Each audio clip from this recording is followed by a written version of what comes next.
Hello, everybody, and welcome to the Astral Labyrinth. My name is Bo Astra, the guardian of the Astral Labyrinth, the avatar of the Taurus constellation, and queer steer whose dreams are literally out of this world. Welcome in. Happy New Year's Eve, or New Year's, if it's already New Year's for you. It's not here yet. We still got less than 4 hours. But how's everybody doing? Welcome in, welcome in. Congratulations on first Albus, second Captain, and third Jess. Thank you for all the Daily Milk redeems, everybody. Hi, Stitch, and Shake, and Ida, and Coaster, and Foggy. I know some other people in here too. Gay Elf Cleric, hello, hello. Abandoning you until next year. Thank you for the Milk the Minotaur redeem, and the Minnow Milkers redeem, and the Bounce, and the Daily Milk. Oh my god. Yep, I'm abandoning you all until I'm going to get milk from the store. Milk and cigarettes. I'm going to get all the ingredients for my famous milk and cigarette casserole. Thank you for the Dancing Toro redeem, Captain. Hold on, let me get that for you really quick. Daddy chill.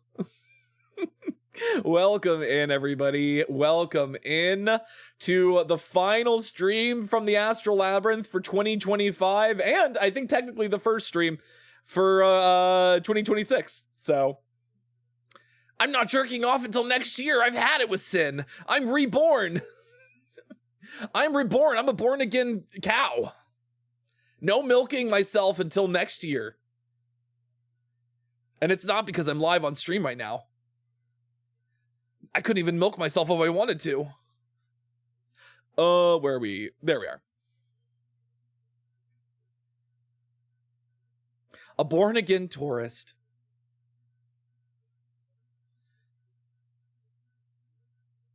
There we go. Thank you for the Captain Sea Turtle for the Dancing Toro redeem. Is it Lent already? I don't know. I'm not Catholic. Oh God, speaking of Catholic. I watched Wake Up Dead Man last night. Oh boy, what a good movie. Coward. Oh my god. Hi, Yeti. Putting the cow in coward. Fuck me. It's 4 hours till midnight and I'm already tired. I didn't get enough sleep, apparently. Or I'm just that eepy. What a good fucking movie it was. Holy shit. Wake Up Dead Man, so good. Man, listen, if you're not a fan of Rian Johnson's work from some of his other stuff, the Knives Out movies are something special. Like, every single one of them has been so good, and this new one is the best one. Rian Johnson did it again.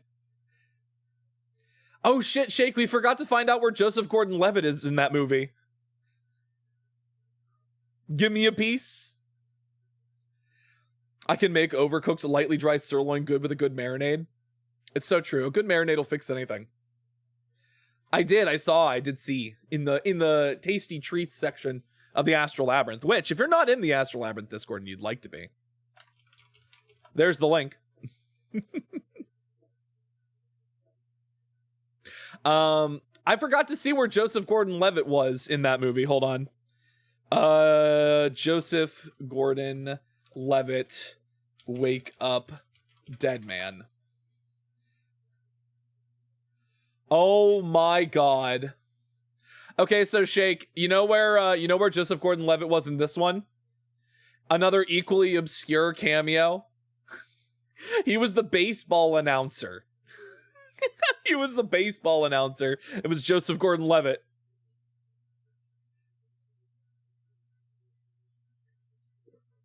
Another equally bit part in a Rian Johnson movie. It's always just a voiceover role. In Knives Out, he was the voice of the detective on the TV at the beginning of the movie. And then in Glass Onion, he's the voice of the dong. He's the voice of the ticking, like the hourly dong. A downgrade from Dong Guy, yeah. Truly a downgrade from Dong Man. But here we are, tourists, here we are. Welcome in to our final stream from the Astral Labyrinth for 2025. I'm going to play it a little bit fast and loose tonight. I've got some activities I've got some activities that we can do. I might just end up playing a game at some point too. I don't have a plan. I don't have a strict plan tonight. Hi, Ren. Welcome in. Thank you for the Daily Milk, Juno. Hi. It's so dumb. It's brilliant. No, it's just dumb. It's just dumb. Hi, Gishoku. Welcome in. He might wind up playing with himself. I said I wasn't going to do that. That was the one thing I wasn't going to do. I could go for some dong, especially a chili dong. I love a spicy dong. Holy shit, Juno. He needs some milk. Oh my god, Emperor Kishoku, thank you so much for the 5 gift subs. And for starting a hype train. Jesus Christ. Congratulations to everybody who just received a gift sub, to Ida and Juno and Coaster and Albus and Ash. Thank you so much, Gishoku, for the 5 gifted subs. Oh my god. I greatly appreciate it. As many of you know, I am currently in between jobs, as I was let go just before Christmas from my current job. So currently, we're making ends meet. We'll be okay for a little bit, but you know, if anybody would like to help support the Astral Minotaur, the Taurus constellation, while he is in between work, Ko-Fi is an excellent way to do that. But he also needs some milk. subs. 5 gifted subs from Ida. Thank you so much. Oh my god. Gifted subs are also an absolutely good way to help support the stream. Biddies, anything is greatly appreciated to sort of help support me and the stream during this transitionary period. But Ida, thank you so much for the gifted subs to Draco, Nixius, Cat, ASD Bugbear, and Syncotus. But thank you so much. Oh my god. Get the fuck out of here, bot. Oh, that's 10 gifted subs. Jesus Christ. Well, thank you so much for the support and for the gifted subs. Happy New Year, everybody. Happy New Year's Eve. But here, plans roughly for the evening. I'm gonna play a little bit fast and loose, but I know a bunch of people. Oh my god. Thank you for the 40 bits, Captain Sea Turtle. Okay. Take it easy on the count. Oh no. Let loose the hounds of hell. Those are power bottom numbers, so true. Everybody is so submissive and breedable tonight. Jesus Christ. Holy fuck. Rough plans, fast and loose. I said loose. Fast and loose for tonight.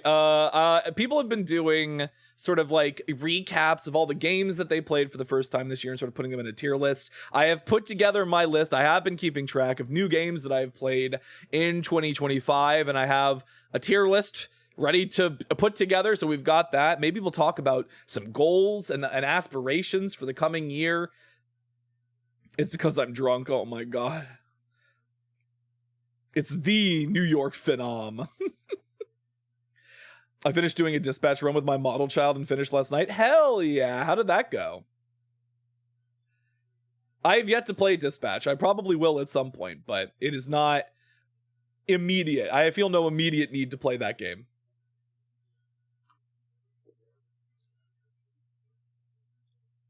But yeah, we're tier list for games that I played in 2025 for the first time. Not all of them are games that came out in 2025, but several of them are. It took me a while to get to some of these for the first time, which is crazy. Surprised you're streaming on New Year's? Well, you know, there wasn't really anything else I was gonna do. And I've got plans for tomorrow during my normal stream time. So I figured if I wanted to get my normal amount of streams in for the week, that I would get one in New Year's Eve. I'm hanging out. I've got some coffee. I've got some alcohol. I'm not drinking at Twitch. I'm being responsible. I'm drinking adult beverages. If you want me on deck for dispatch, raise eyebrows. But enjoy your lurk, Juno. But yeah, we're just chilling. We're just hanging out, you know? We're just having a good time in the Astral Labyrinth. We're here at a level 3 hype train. Thanks to your generosity. But yeah, we're just chilling. I told you about the dating sim I'm working on. Yes, I've been seeing you've been putting some tidbits about it in the server, I believe. But yeah, talk about some goals, potentially later for 2026. I have honestly no idea, but we'll figure some stuff out, I think, and maybe we'll play a game. But we're gonna be here until we hit the new year, at least here on the East Coast of the United States. Ring in the new year on the Astral Labyrinth, and we should have a good time, just kind of hanging out, chilling. But while we're just sort of hanging out, let's head over to the gaming screen, and I can kind of show you what we're working with for this tier list. There we go. It's a little, hold on, let me zoom it in just a little bit more. That should be fine. I think that'll be fine. Not volume-wise. Size-wise, readability-wise. I decided the embodiment of the fog who has serial killer vibes is a knife kink. Jack the Ripper. Jack the Silent but Deadly. Time to wander the halls of the labyrinth. Enjoy your lure, Captain. We've got 20 seconds left if we want to get this hype train any higher. All right, but we've got a few different categories that I'm going to put some games in. Absolute game design being our S tier, our favorite games that we played this year. That's a good video game for, you know, that's pretty self-explanatory, I think. That's a good video game. That's a good video game right there. Good to pass the time. It was all right, you know. We finished it. It was a good time, but you know, not my favorite. I wouldn't play it again probably. Technically playable. games that were you know, technically playable, and that we did play them, but maybe did not particularly enjoy them. And then would not recommend. Also feels like it's pretty self-explanatory. Would not recommend.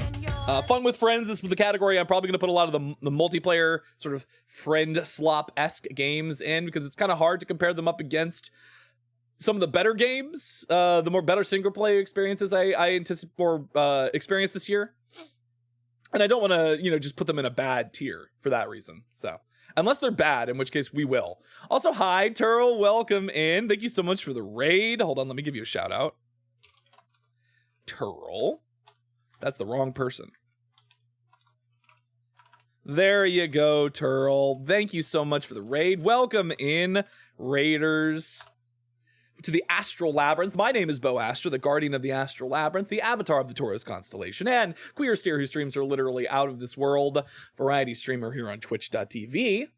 We're going to be ringing in the new year here in the Astral Labyrinth. Turl, is it already 2026 over where you are?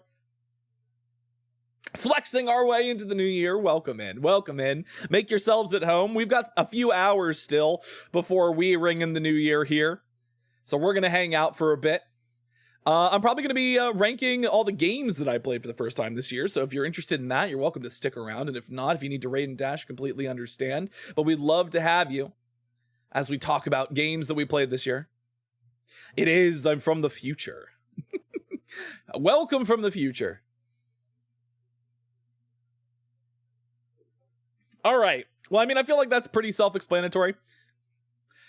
Games. There's 35 games here. There were 35 new games that I played this year for the first time. I think there were probably a couple more that I just didn't include for some reason because I didn't play that much of them and I didn't feel like including it. We didn't play enough of some games to put them on the list, which feels fair to not include them. I did the same thing a few days ago, except I didn't rank them. I just give them a title and award. You know what, that's fair. I didn't have time or feel like coming up with titles and awards for all the games. And there were 35 of them. I would have had to come up with a lot of titles and awards, and I did not want to do that. This was enough work. I'm lazy. I'm too busy indulging. I've been too busy in enjoying myself. Immersing myself in the pleasures of the flesh. Whatever that means. My game of the year went to Blueprints. It is a very good video game. We'll get to Blueprints. Blueprints is on my list. Right here. I feel like we should just get the multiplayer games out of the way, because I feel like the multiplayer games are going to be, like... I don't want to have to, like, keep putting them in the fun with friends category, but maybe we'll just do them one at a time. Phrasing? What do you mean phrasing? Submerging myself in the pleasures of the flesh? I'm a Taurus. I'm the Taurus constellation. We're all about sensuality, intimacy, the pleasures of the flesh. We indulge. We are indulgent. We are an indulgent sign. You're all my little heathens. You're all my little hedonists. There's a game I played that legit made me have a mental breakdown on stream this year. In a bad way, right? I remember you talking about this.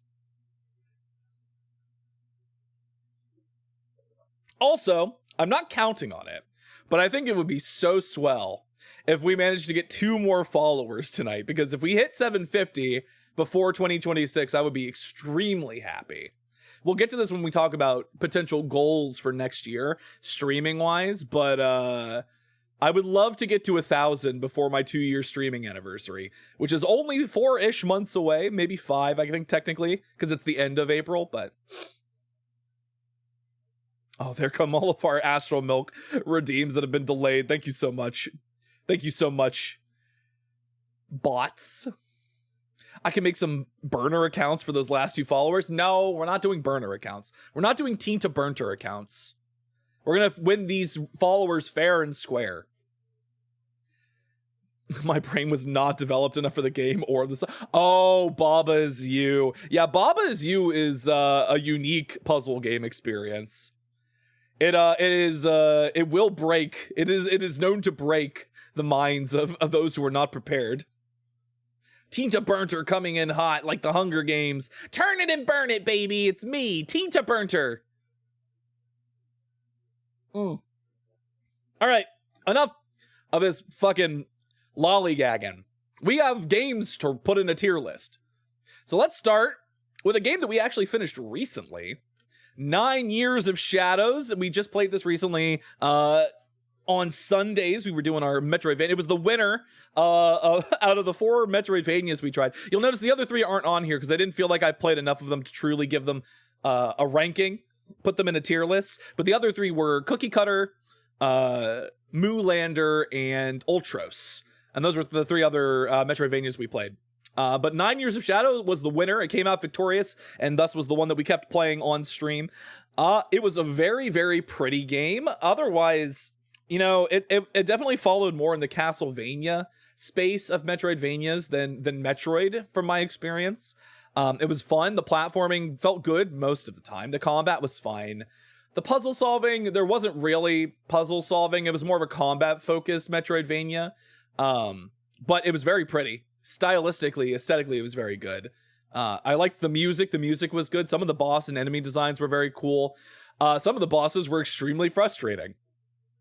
I think the thing I will remember the most of it, though, from 9 Years of Shadows, would be the aesthetics. The characters are very, very pretty. The pixel art style was very good.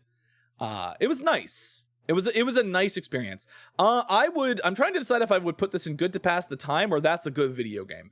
I don't know if I would go so far as to say it was a good video game. It was fine, but I'd say it was good to pass the time. It was entertaining. Also, hi, Di, welcome in. Tina Turner back from the dead. Oh my God, not Tina Turner, Tina Burner. I remember the little teddy bear. Yeah, that was the soul of a dead child. How's it going? Di, welcome in.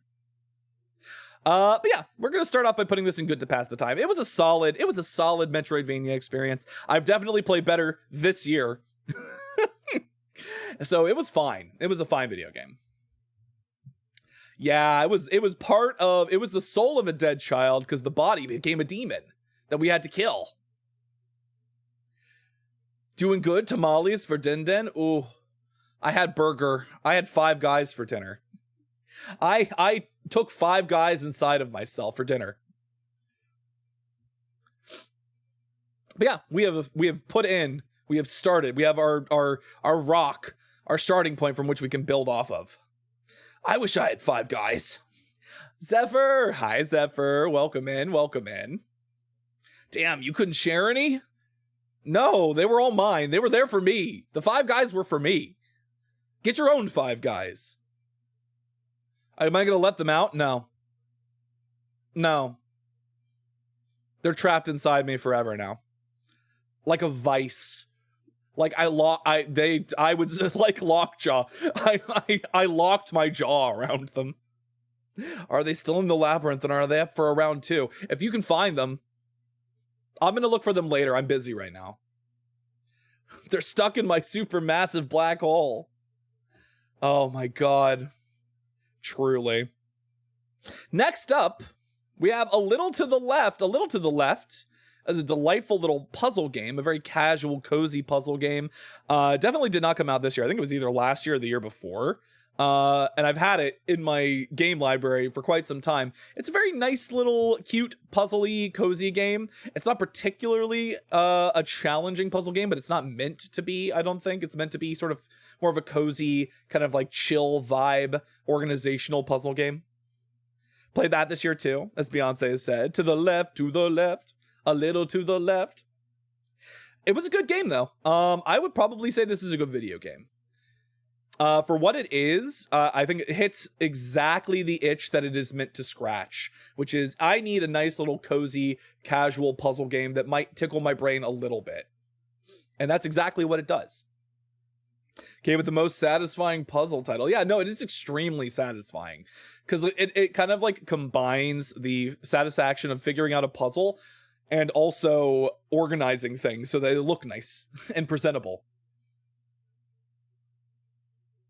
Travis, welcome in. Thank you for the Daily Milk redeem. All right, AI, the Somnium Files, Nirvana Initiative. So I had played last year AI, the Somnium Files, a game from Spike Chunsoft, the writer for the Zero Escape series, Kodaka. And AI, the Somnium Files was a fucking trip that made me question my sanity and also my ability to explain complex plot twists to people who had no context for them. AI, the Somnium Files Nirvana Initiative somehow made me question it even more. Games like Nirvana Initiative are not the best ones to play on stream for anybody who has not been there since the beginning, and even for people who have been there since the beginning, it's really difficult to explain that game and what is happening from moment to moment. It was just as funny, it was just as mind-bending, it was just as satisfying to get to the end of as AI, the Somnium Files. I don't know if I would put AI, the Somnium Files or AI, the Somnium Files Nirvana Initiative in like my absolute game design category, because that's like top tier. We're talking best of the best. Especially when you get it right, yeah. Kaname Date, our boy failure. AI, the Somnium Files Nirvana Initiative, aka drugs in the form of a video game. Yep, hallucinogenic drugs. I question how I spelled that right. You did it. You got it. You got it, baby. Crashes through the ceiling and lands on the couch or behind the couch. Bless. You came in like a Simpsons opening, like a Simpsons title sequence opening. Good lord. But yeah, no, I would put it in a that's a good video game. AI, the Somnium Files Nirvana Initiative, that's a good video game. Not peak. It is not peak. It is not absolute game design, which if you're not imagining me doing the absolute cinema when I say that, that's what I'm doing, the absolute game design. It's close though. It's so close. I might be tempted to move it there later. Dante's not even the protagonist in the second one. If it gets people to laugh, then I'll gladly repeat my entrance. Now, speaking of a game that definitely didn't come out in 2025, but I did play for the first time in 2025, like 14 years after it came out or something, Amnesia: The Dark Descent. When did this game come out? Didn't this game come out in like 2011? I played this because of I forget what that. No, I played this because of the Spells and Shenanigans fundraiser. We raised enough money during Spells and Shenanigans to have me play Amnesia: The Dark Descent. I'd never played it before. It is like a lot of people hold it up as being a particularly good example of horror, like a not survival horror. I wouldn't say it's a survival horror game, but like a horror game. Because when I think survival horror, I think specifically something like Silent Hill or something like Resident Evil, even though those are both very, very disparate games. 2010, I think. Yeah. So it's been 14 or 15 years since this game came out, and it took me this long to play it. I enjoyed Amnesia a lot. I think it aged pretty well. I think for the most part, Amnesia holds up over time. I think there are some things that are now considered anachronistic about it, at least in terms of like horror design. But I think Amnesia is kind of where a lot of those things came from. It's like one of the games that sort of helped define a lot of games that came after it. So it's like, you know, when you go back to play something that was so definitive for a genre and you're like, wait, what? This just feels like all the tropes that I'm used to. And you're like, oh, but this is where a lot of them came from. Or this is the one that popularized a lot of things. That's Amnesia. That's Amnesia. I enjoy it for what it was, and I enjoy it for what it represents. It was not, that being said, it is not one of my favorite video games I played this year. I think it was definitely good to pass the time. I definitely think it's worth checking out if you've never played Amnesia before. It's definitely an experience. Yeah. No, and I would not put it any lower than good to pass the time. If we're like assigning letter grades to things, like absolute game design, I think is probably like S tier. That's a good video game is A tier. Good to pass the time is probably like somewhere around B tier. But that's probably where I would put Amnesia. I think it's a particularly strong example of its genre. And if this had been maybe 10 years ago, maybe I would have ranked it higher. The game looks scary. I actually didn't even think that was that scary. Amnesia, I think, is more startling than it is scary. There are sections, I think the sections where you don't see anything, like the water sections where you're being chased by something in the water and you have to like get out of the water, that kind of stuff unnerves me more than anything because you can't really do anything to save yourself or fight back. I need to start thinking of games I played this year, both video and board games. Oh, I did not play nearly enough board games this year, though I did play some good new board games. I say new to me. I played some good new board games this year. Like I played Cascadia for the first time, and Cascadia is a great game. I also played a game that one of my friends actually co-designed. That is a Barnes & Noble big box, had this big box exclusive version. It's been doing very, very well. Had a very successful Kickstarter called A Place for All My Books. Look it up. It's a fantastic game. I played it. It's a very cute game, very, very fun. Rules are not particularly intensive. So if heavy rules board games are something you struggle with, A Place for All My Books, not so bad. Would you play another game made by the developers Amnesia, like Soma? I have been told I need to play Soma. I think Shake will hold a gun to my head if I do not play Soma. You've heard of that? You've heard of A Place for All My Books? Yeah. One of the co-designers of that game is a friend of mine.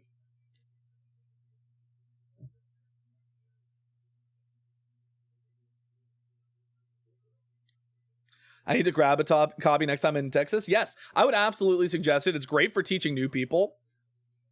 Especially if they're not very used to board games. Yeah, see, that's what I'm saying. Shake is going to hold a gun to my head until I play Soma. Oh my God. Okay. Now, here's a game that I don't know a lot of you have heard of. And this is a game I did not play on stream. I played this one off stream for the most part because it's the type of game that I would struggle to be entertaining playing. Any sort of like not auto clicker, any sort of like Vampire Survivors-esque game is difficult for me to be entertaining while I'm playing. That's why I also played like Mega Bonk off stream as well. If I can find it on the Tabletop Simulator Workshop, then I'll experiment with the rules. If somebody put it on there, good for them. Soma has a theme that I find fascinating. And also that studio is putting out another game too soon. That was they did like the trailer for it at the Game Awards this year. Anyway, Ball X Pit. It is a roguelite Vampire Survivors-esque game where you are, instead of shooting everything that's around you, you are in a lane and you're doing like a brick break-esque style gameplay where you are hitting balls to like break enemies as they come down a lane at you. it was a very unique concept. You start to think at a certain point that games like roguelites or Vampire Survivors-esque games can't keep coming up with new mechanical twists to keep you engaged. And like, how is this different from the really good foundational parts of the media? Everybody does a roguelike, everybody does a Vampire Survivors-esque game. Ball X Pit, it has a unique twist, and it is a very entertaining and kind of addictive twist. Ontos, yes, that's the one. Is that the 100 line I see? We'll get there. We'll get there. Don't you worry. Don't you worry, your pretty little head, Zephyr. We're going to get to 100 line. But Ball X Pit, I think, is a particularly unique example of a Vampire Survivors like, because it kind of takes the formula and completely recontextualizes it and does it in a way that is extremely unique for the genre. If that is something that you are interested in, if you like games like Vampire Survivors, but you want to try something new and you want a game that actually sort of has a fresh take on that style of gameplay, while also sort of like introducing some cool roguelite elements, I think Ball X Pit is a really, really good example of that kind of thing. I'm very tempted. It's not a game that I have particularly enjoyed as much as I know some other people have. So I don't know if I would put it in my S tier this year. Maybe I put it up later. Maybe we increase, maybe we bring the rank up as the year goes on, or as we start moving through other games and start moving stuff around. But Ball X Pit was an experience, and I definitely really, really enjoyed it. So I think if I was gonna put it I think a good video game is the lowest I would put it. I just have to figure out whether or not I would put it in absolute game design. It's very fun. I just think it's hard for me to put Ball X Pit up in a tier with some of the other games that I'm going to be putting in that tier later. Better than DashCon Ball Pit? Absolutely better than the DashCon Ball Pit. Way less piss. Way less piss. Nobody peed in the Ball X Pit. It's true. And thank goodness. Oh, Blueprints. How do I talk about Blueprints? Speaking of roguelites. Roguelite, board game-esque room exploration, puzzle solving. It's such a simple and hard to explain concept. I linked to something in Discord when I'm done streaming. I will check that out later. Blueprints is a really interesting game that is really, I think, difficult on its surface to kind of get across just how interesting and how unique it is and how satisfying it can be. It's such a simple concept. You are inheriting you are set to inherit an estate from your grandfather. But it has to be on the condition that you make it to the secret 46th room of this 45-room mansion. And to do that, as you explore through the mansion, every time you enter a new room, you draw a room tile from a set of 3 rooms in order to continue progressing through the mansion. And you discover new rooms and new secrets and new mysteries and new puzzles as you make your way to the end in the 46th room. And getting to the 46th room is literally just the end of the first half of the game. Because once you have gotten to room 46, the game sort of opens up into even more ARG level puzzles that are like macro puzzles of major things that are going on throughout the rest of the game that you kind of now have to start paying attention to if you weren't paying attention to them before. It's the 13th student is Mukuro Ikusaba. Shout out to when I thought it would be the 46th room in day 8 without realizing I need a lever to open the door. That's the problem. That's the hard part. So Blueprints, absolute game design. There are so few games I've ever played that have given me a similar feeling. Have you ever played Return of the Obra Dinn by Lucas Pope? The guy who designed Papers, Please? Return of the Obra Dinn, I think, is one of my favorite video games of all time. It's like quintessential mystery, figure it out puzzle bullshit in the like a really cool visual style package. It's the one game, I think it's one of the only games that I have ever truly wished I could wipe from my memory so I could experience it fresh one more time. Just once. Just one more time. And Blueprints, I think, has more replayability than that, which is interesting. I think maybe it's because I haven't solved the bigger mysteries, like all of the bigger mysteries in Blueprints yet. Because I think once you understand how to solve those and once you know what the solutions are, it's you know, it has that little bit of the element of, oh, well, I can never experience it the same way again. And I think once you've played it, it's hard to have that same feeling of revelation and like joy as you are exploring and figuring out something new. But the gameplay, the moment-to-moment gameplay of Blueprints, I think is very, very fun and interesting. Because if you're good at it, you have complete run of the house. You have complete control over building out your mansion and how to get around. It's very, very satisfying. So Blueprints, I think, is our first one that goes into absolute game design. One of my favorite games that came out this year, actually a 2025 release. It got so shafted at the Game Awards. It definitely deserved a lot more recognition, which is why I'm so glad it got some recognition at the Indie Game Awards, despite all the Expedition 33 clear obscure controversy. Phantom Superman, welcome in. Thank you so much for the raid. Let me give you a shout out really quick.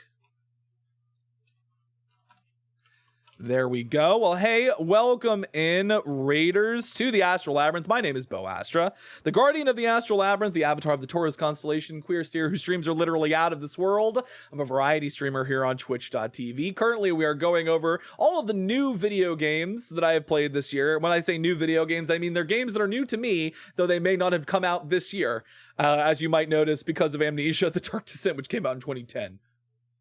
But welcome in. How was your stream? How was Once Upon a Katamari? Himbo Raid. Give me your protein shakes. Give him the protein. Give him the protein. But welcome in, Phantom Superman. Welcome in. I hope you enjoy your time in the Astral Labyrinth. I'm glad. I hope you had a good stream playing Katamari. Happy New Year's Eve, or Happy New Year's if you are in a part of the world that is already 2026. There's a point-and-click game I want to play where you interact with people. You have to move the main character's face to express emotions. That puts a different meaning on what the main character is saying. Who is Lila? That actually sounds really cool. Welcome in, Chronic. Made some big balls? Hell yeah. Well, welcome in, Phantom, Superman, and Raiders. Make yourselves at home. You're welcome to sit anywhere you can find in the Astral Labyrinth. We'd love to have you stick around, but if you need to raid and dash, I completely understand. Please take care of yourself first and foremost. We're currently going through our games, new games that we played in 2025 and ranking them. We just put Blueprints in our absolute game design category. First of several for this year, I think. It was a lot of fun. It was a lot of fun. Also, hi, Hoodie. Welcome in. Thank you for the sound redeem. I'm so hungry. I'll lurk and hopefully be back soon. Yes, go get yourself something to eat. Hi, Hoodie. Hold on, let me give you a shout out. I gotta give a shout out to Hoobie. Welcome in, Hoodie. How you doing? Happy almost New Year, Hoodie. Okay. Buckshot Roulette. Now, Buckshot Roulette. There was a very brief period where a lot of VTubers and streamers that I know played a lot of Buckshot Roulette. I got to play it, I think, maybe once or twice myself. Backshot Roulette. God, I just ate my New Year's dinner and now I vibe waiting for New Year's to hit. Hell yeah. That's the day it ends in Y. More big beefy men all of a sudden. There's so many of us.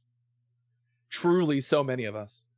But Buckshot Roulette, obviously going to go in the fun with friends category. I don't think it's particularly groundbreaking, but it was a fun multiplayer experience. Oh God. I don't know if there's much else to say about Buckshot Roulette other than never let them know your next move. Oh boy. Oh man. I want to try Blueprints. I would highly recommend it. I would highly recommend Blueprints. Absolute game design, fantastic game. You got to know though that you're in for a mind fuck. Not just a normal fuck, a mind fuck. Buckshot, aka Extreme Uno. Yep. Extreme Uno. That's a really good way of putting it. It evokes the same emotions as Uno does among people that play it. So true. Expedition 33. Clair Obscur Expedition 33. Now, I want to address the elephant in the room about this game. So when I played this game earlier this year, I believe by the time I played it, this had already been addressed. And there's been more information that's come out about it recently, especially with them getting disqualified from the Indie Game Awards for use of generative AI in development. They said they lied about whether or not they use generative AI. And they have come out with more information as saying that, okay, so the game was already in development.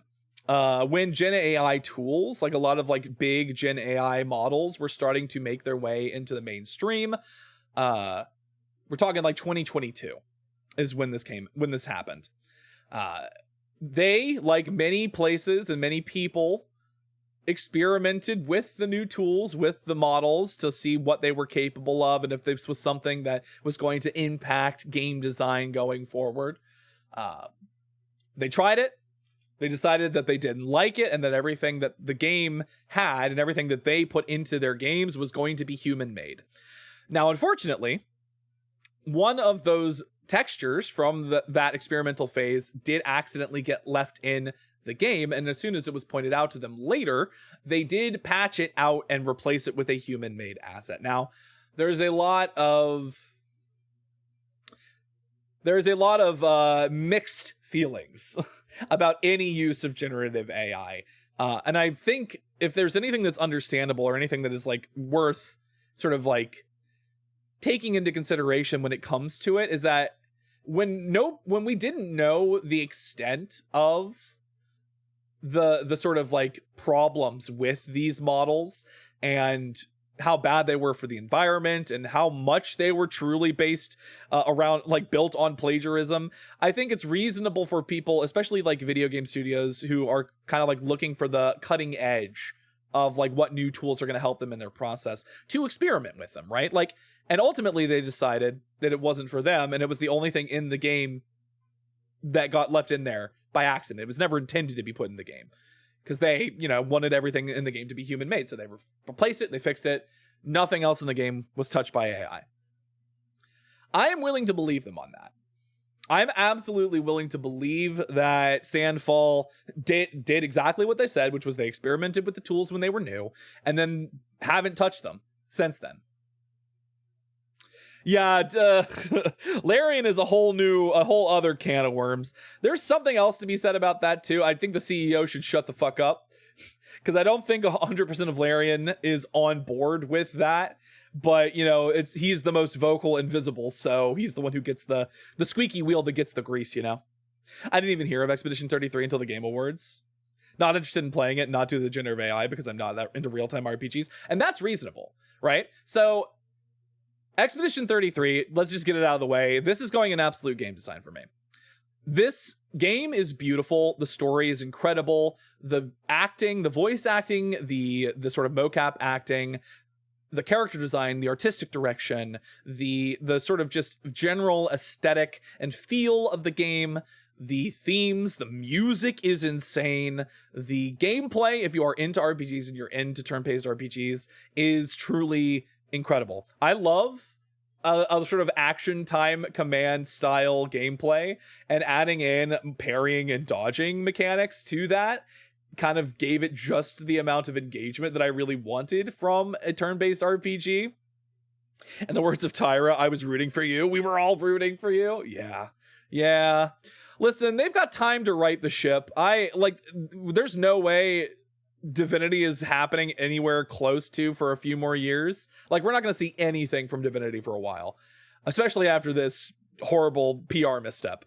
But I think they're just going to shut up, put their heads down and work on it. And we'll see if they if the CEO continues on with the AI. We use AI for our PowerPoint presentations. We use AI for concept art stuff, for like helping gather references for concept. It's so stupid. The fact that if you have a lot of agility, you get more turns, like in Final Fantasy X. So Clair Obscur Expedition 33, I think, is just a really, really incredible example of a turn-based RPG. Do I think it's the best turn-based RPG I've ever played? I don't think I can say that with certainty. But I think for me, it is a combination of like a bunch of different factors. It is absolutely one of the best games that came out this year, in my opinion. And I do think it deserved all of the recognition that it got, whether or not it deserved to win literally all of those different awards when so many other good games came out this year. It wasn't so much the best game that came out this year that some of those awards couldn't have also gone to other games. It was a statement. The Game Awards made it a statement, I feel like. But either way, Expedition 33, absolute game design, fantastic game. If you're not an RPG fan, completely understandable, but it is a very strong game. I finally beat it. I wasn't able to beat the super boss, though. Oh, yeah. I don't think I ever actually got to the super boss. I got to the point where, like, I was doing so much damage and bosses were dying so quickly that it kind of stopped being interesting. Oh my god, Fire Pup Red. Reporting with the booty. Thank you for the first time message. Welcome in, Fire Pup. Who do we raid into? Hi, my name is Bo Astra. Welcome in. I'm a variety streamer here on twitch.tv. Drools on the floor. That's about the reaction I was expecting. But make yourself at home. But yeah, so now we've got two absolute game designs this year. We got Blueprints and we got Expedition 33, Clair Obscur. Thank you so much for the follow, Firepup Red. You have officially joined the tour group and become a member of the tourists. Welcome in. Put a bra on? No. We have guests. I can't put a bra on while we have guests. Just melted the bosses. I really did. You tell him, Firepup. Absolutely not. So this is going to be one of the few Nintendo exclusive games that I add to my list this year. I'm pretty sure there are other games that I've played for the first time this year. Oh no, there's another one for sure. Also, Chronic, thank you so much for the follow. Welcome to the Astral Labyrinth. You become an official member of the tour group and a member of the tourists. And I think that puts us to 750. Did we just hit 750? I think we did. If not, I think it's very close. Also, hi, Sprig. We are now 3/4 of the way, I think. There we go. Yeah, now 750. We're 3/4 of the way to 1,000 followers, which is a huge goal of mine. Let's see if we can get 250 more followers before April. Woo! Welcome in, everybody. Welcome to the Astral Labyrinth. Thank you for the hydrate and the Dancing Toro, Sprig. Let me get you that Dancing Toro really quick. Oh, God. I accidentally grabbed my head instead of me. When you take the bull by the horns, not that kind of horn, the lower horn. Huge goal? Wonder what else is huge. I don't know. Maybe some of these. Maybe some of this. Now watch me ride. I'm nomming on homemade chicken fettuccine. Oh, that sounds so good. I had burger. I had cheeseburger. I committed cannibalism.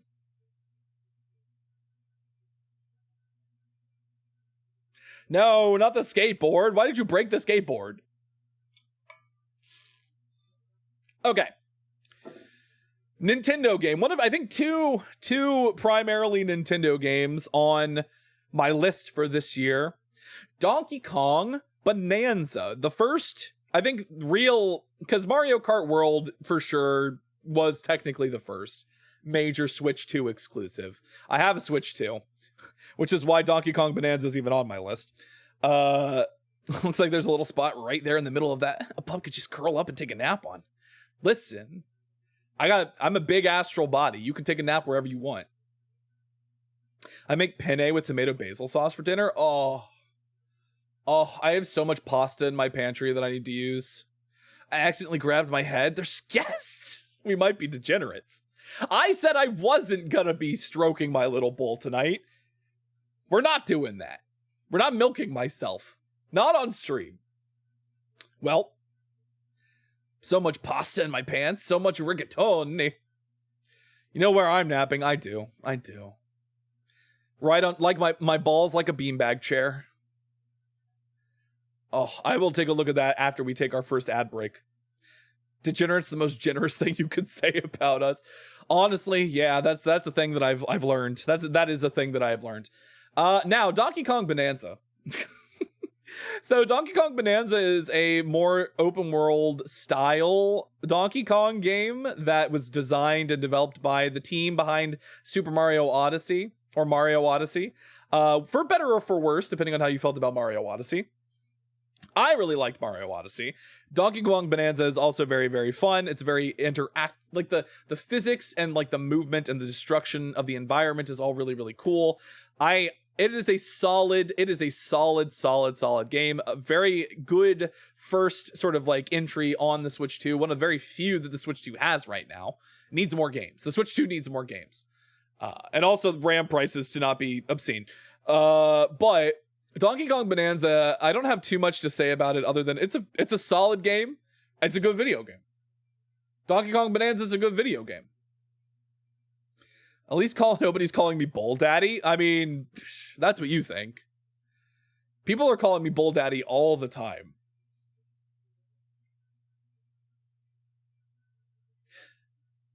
Okay. But yeah, Donkey Kong Bonanza, good video game. It's implied. It is implied. I have yet to call it. I mean, yeah, that's the thing. You have yet to call me that. Just because it hasn't happened doesn't mean you haven't thought it.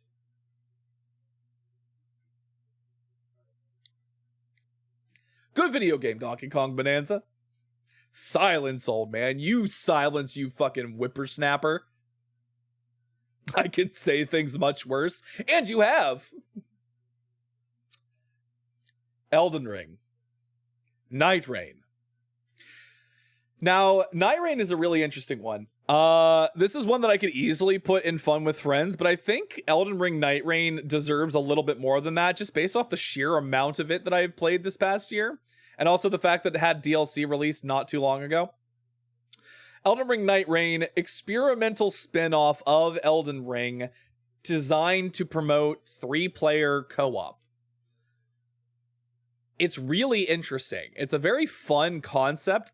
I feel like as an experiment, it was successful, though I do wish that they had done more with it. And who can say they might do more with it in the future? I feel like it was a really good step in them sort of exploring the ways in which their systems can work outside of just like a single player experience. Is it one of my favorite games that came out this year? No.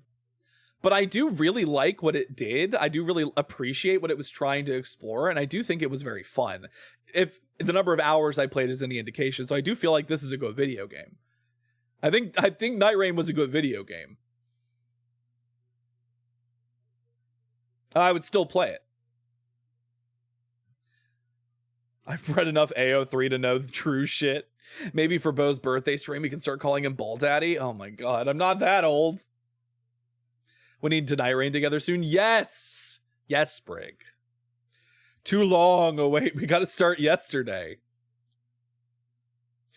Be the change you want to see in the world. Be the change. But yeah. So we're looking... Okay, so we're like a couple... 1, 2, 3, 4, 5, 6, 7, 8, 9, 10. We're at 10 of our 35 games here on the list. I think it's time to be a retirement home. White hair. Are you trying to say that I dye the tips of my hair gold and that the ochre sort of ombre doesn't occur naturally? Is that what you're trying to say? Are you trying to say that I use just for minotaurs? Wow. Okay. Somebody time him out. Somebody time out Zephyr. How long can I time you out for?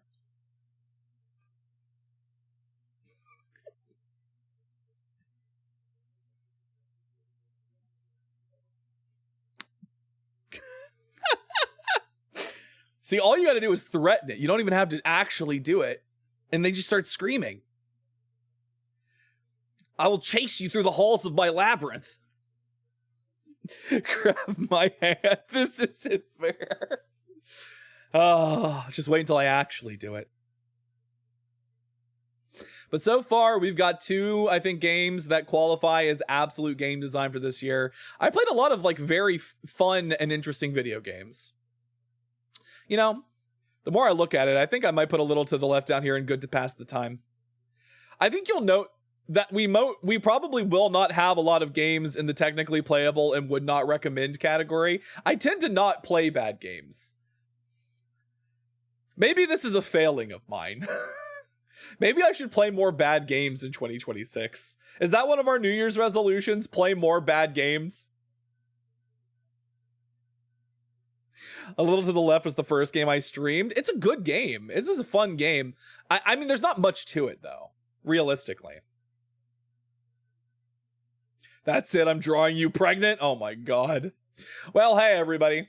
You have some time to consider your own mortality and whether or not you want to be drawn pregnant during this ad break. We'll be back in just a few short minutes for more going over games that we played this year, throwing them in a tier list. We'll see you in a bit. Sit back, enjoy the music, and we'll be back soon.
Welcome back from the break, everybody. Hi, happy New Year's Eve. I think for all of our European friends, it's already 2026, and I don't think it will be 2026 for anybody else anytime soon. Maybe for Newfoundlanders. If you're from Iceland or from Greenland, maybe. But we have just under 3 more hours until 2026 here on the East Coast of the United States. Stitch, what are you asking about me lactating in the Impreg art for? Unbelievable. Unbelievable. Welcome back, everybody.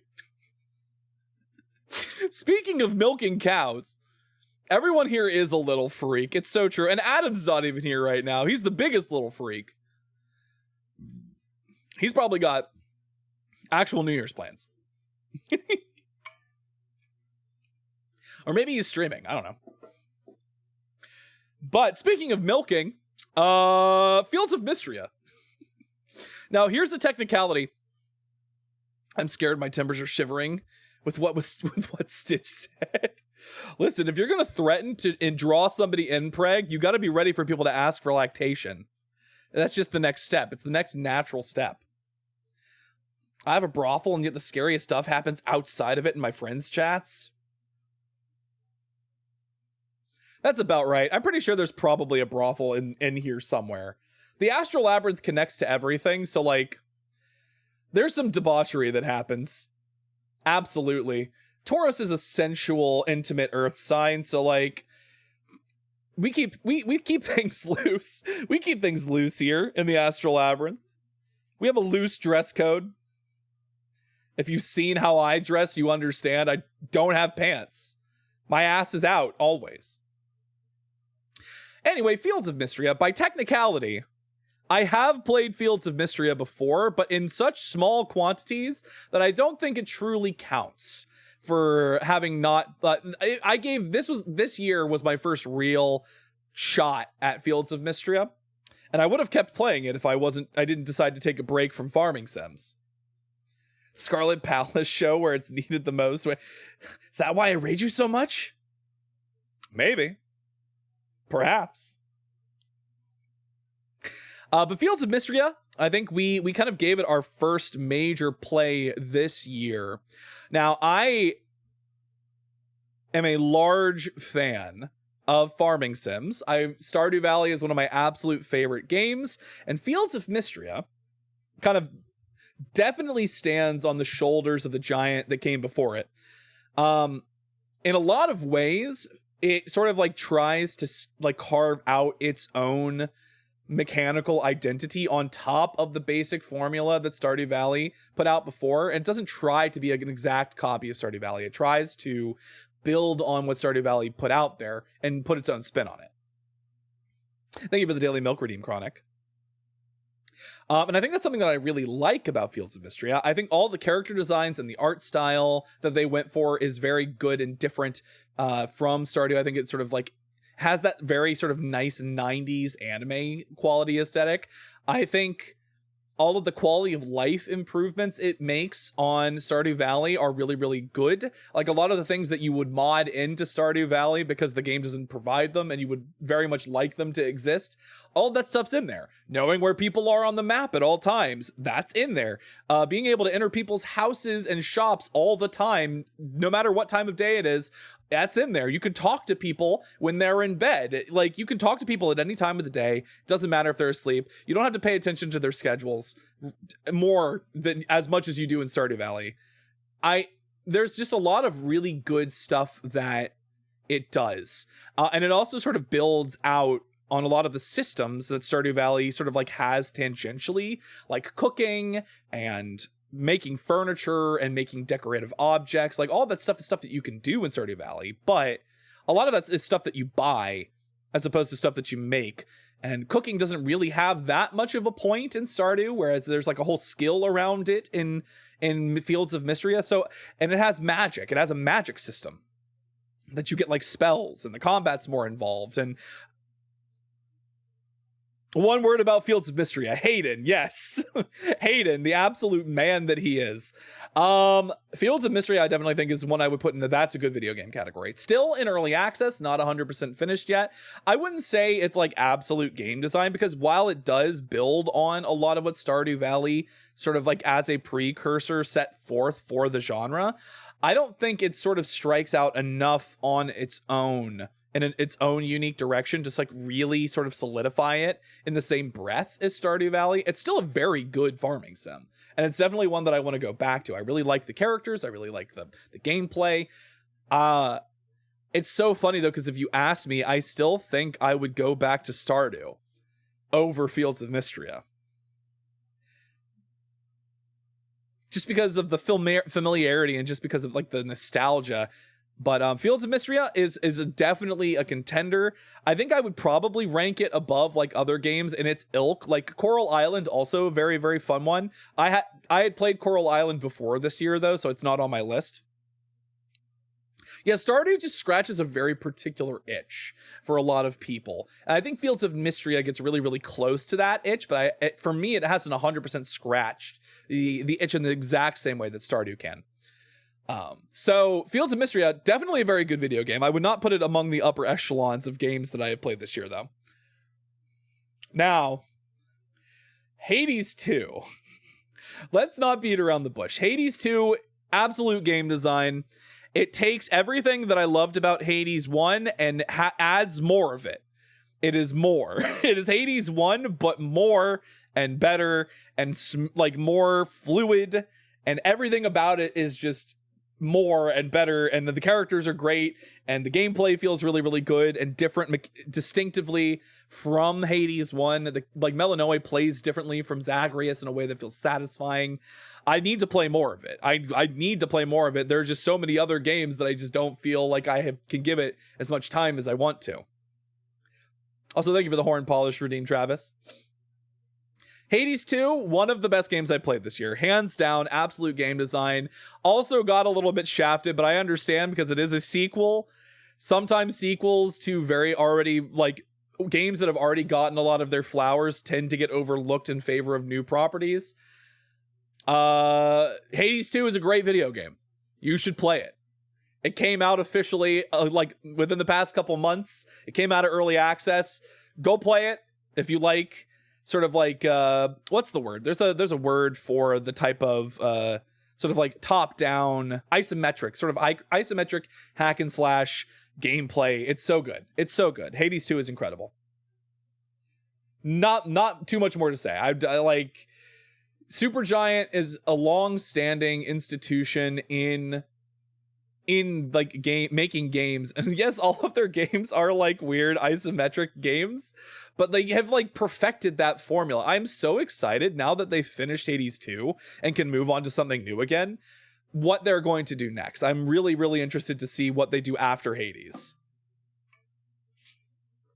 Like taking all of that stuff that they built and put into these games. I think it'll be really good to see it sort of pointed in a new direction. Oh God, I didn't realize. I forgot that this one was right next to Hades 2. Hollow Knight Silksong. Absolute game design. Now, if you know me at all, Hollow Knight is one of my favorite video games of all time, much like Return of the Obra Dinn, though for very different reasons. I'm a huge Metroidvania slut. I'm a huge slut for Metroidvanias. I love getting lost. I love exploring, and I love finding every secret on the edges of a map, getting new abilities to explore further into a really, really interestingly designed world. And Hollow Knight does all of that in spades. It incorporates some Souls-like design elements into its lore and storytelling and gameplay, though it is more primarily combat focused than it is so many other things. It does have great platforming. It has some really challenging, intense platforming. Its movement is so good and feels really interesting, especially as you unlock all of your abilities.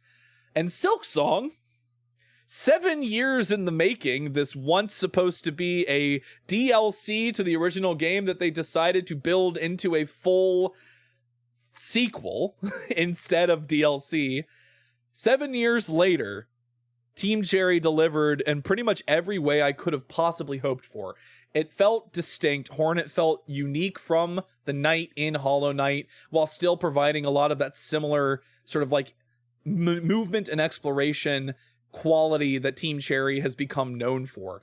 Yes, the game is hard. Yes, it is unrepentantly hard, and it does not expect you. It demands a lot of you. Hollow Knight demands so much of you as a game and like as a player. And I think that's fine. Does that mean it's for everyone? I think the hype train around Silksong maybe did a little bit of a disservice to it, you know?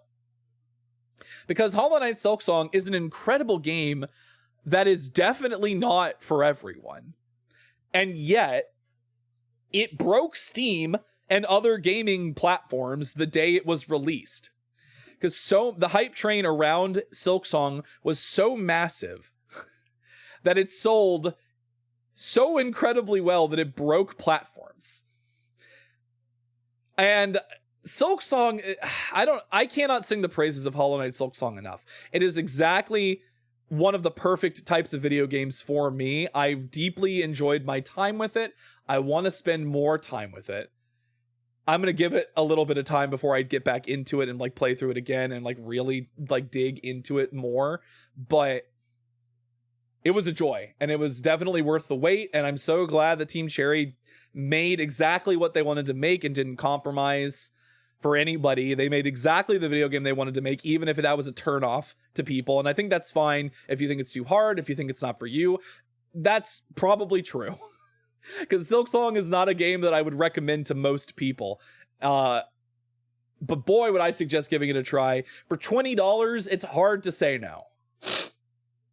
I need to play that series. I love Hollow Knight and I love Silksong.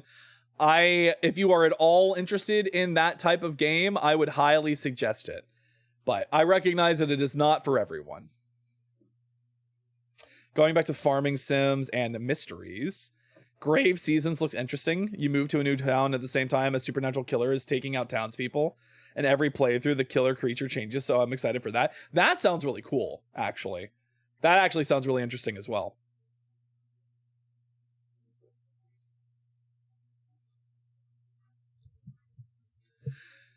See, there's so much room. I feel like there's so much room for cool shit in farming sims and games like that we just haven't been exploring as much because everyone's just trying to make the next Stardew Valley. It's like Stardew Valley didn't try to be. I mean, Stardew Valley tried to improve on the founders, like Harvest Moon. It tried to like build on things like Harvest Moon. And it did in such a massively impressive way that now everybody's trying to copy and improve on Stardew Valley. It's like, just make your own thing. Make something new. All right. Enough with that. We got like a really good string of games. Absolute game design. I feel like this is probably not going to grow much bigger this year. House Flipper. I'm probably going to put a lot of Sims games like simulation games like Power Wash Simulator, House Flipper, things like that are going to be really, really good to pass the time. I love those types of games for sitting and talking to chat while I play them because they don't require a lot of my attention, and I think they're just kind of something fun to do to occupy my hands while I am chatting and while we're talking about stuff. House Flipper, solid game. Solid sim game. I think it's a lot of fun. It lets you be a little bit creative with how you put things together and sort of decorate houses. It's nice. What more can you say about House Flipper? You know? I feel like there isn't too much crazy about a house renovation simulation game. Oh God. I just had so much to say about the last two games that I feel like having this one now is asking for trouble.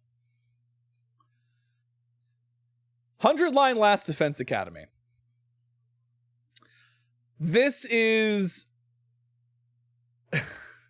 Hold on, what's his name? What's the designer? Hold on. Danganronpa writer. Kadaka. This thing is Kodaka's magnum opus. This thing, he has put literally everything. He has staked it all on the 100-line Last Defense Academy. The creator of Danganronpa and creator of games like World's End Club, what's it called? I have it. Hold on, let me pull. It is in my.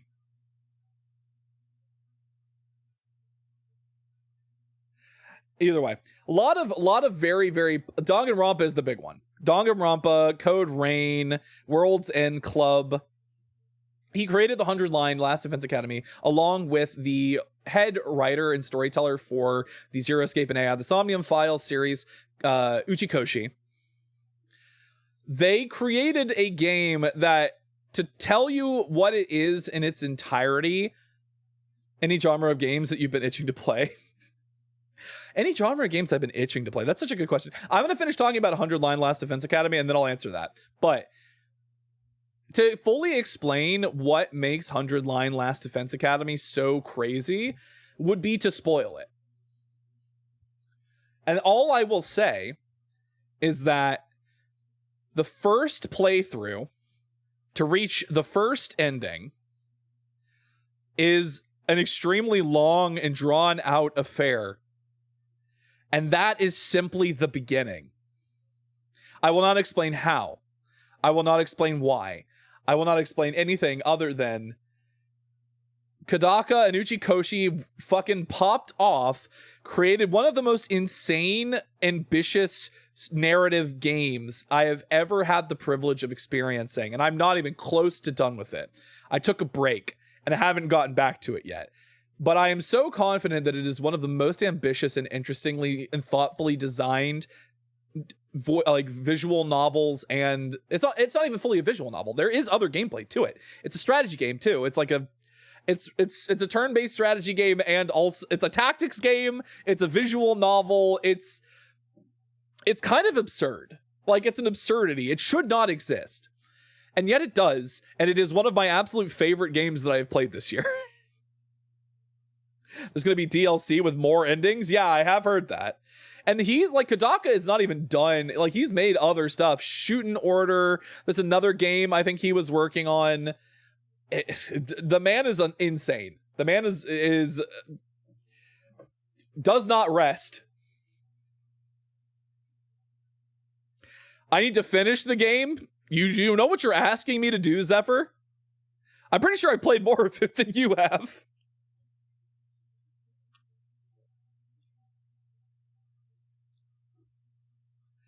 Let's not forget about Danganronpa 2x2. I haven't forgot about Danganronpa 2x2. Now, any genre of games that I've been itching to play. That's a really interesting question, because I feel like nothing stops me from, like, if there's a game, you have 95 hours in. Hold on, let me check. Where are you? Oh, never mind. You have surpassed me in the number of hours you have played. If Bo tries finishing the game, we'll never see him stream until April. I know that's right. You have surpassed me in the number of hours you played.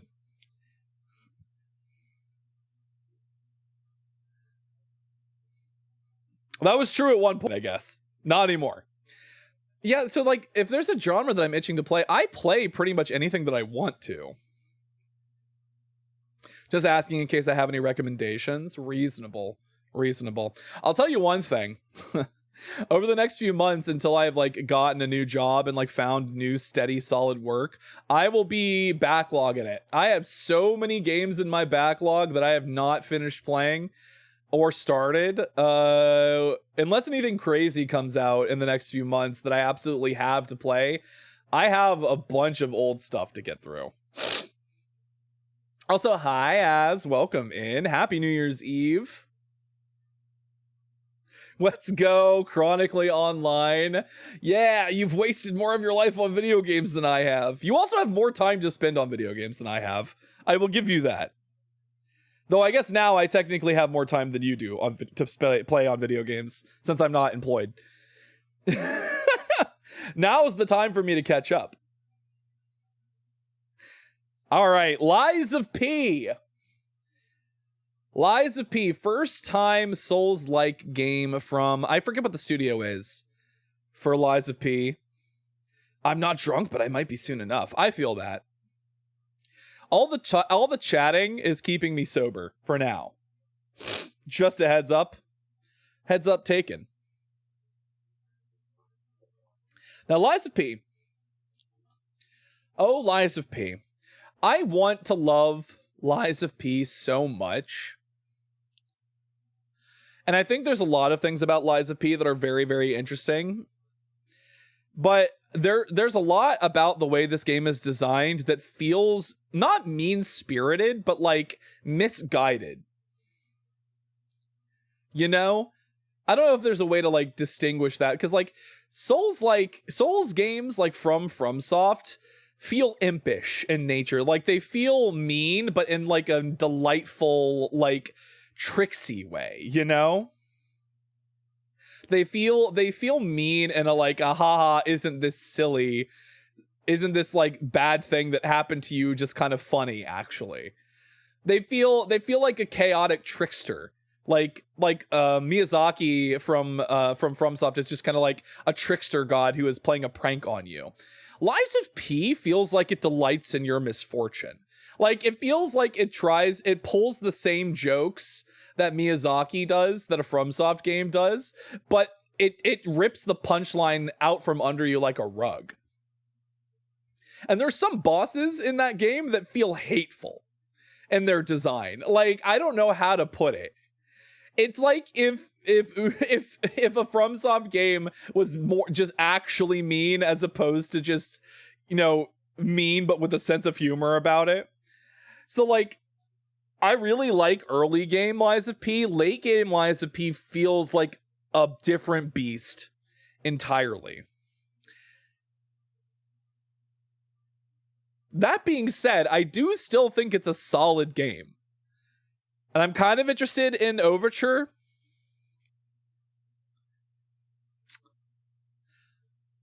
Oh, man. So if a FromSoft game was made by Yoko Taro. Oh, Nier Automata. I'm trying to decide. I'm not going to put it in the that's a good video game category. I do think it's a solid video game. I'm going to put it in good to pass the time. It's definitely not technically playable. It's not. I hesitate to put games below, like, I tend to not play games that I would only classify as technically playable or bad. Because I just don't feel like wasting my time. It's why I don't watch a lot of bad TV or movies. While as entertaining as they might be, I would prefer to watch something good or experience something good, you know? I was thinking Drakengard. But I'm going to put Lies of P in good to pass the time. I think it's like solid. I think it's a solid game that could stand to be a little less malicious. Now, Little Nightmares, the original game.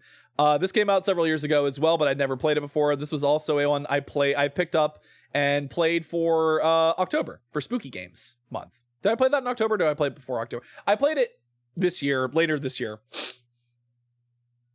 Little Nightmares, I enjoy the first one. I know the second one is also very beloved, and the third one is divisive. I thought Little Nightmares was enjoyable. I would either put it in good to pass the time. I hesitate to say it's bad. I think one thing that I learned this year is that horror games, while enjoyable, are not my favorite types of games for the most part. Little Nightmares was your first stream game? Hell yeah. But I enjoyed it. The gameplay to me wasn't like the most engaging, but I think it was a fun experience, you know? It has a lot of hallmarks of horror that I don't like necessarily gel with the most, gameplay wise. But I liked the storytelling. I liked the aesthetic that they went with. And there was a lot of really cool stuff about it. So I definitely enjoyed the experience, but it's not one that I would seek out normally. Speaking of fun with friends, Lockdown Protocol.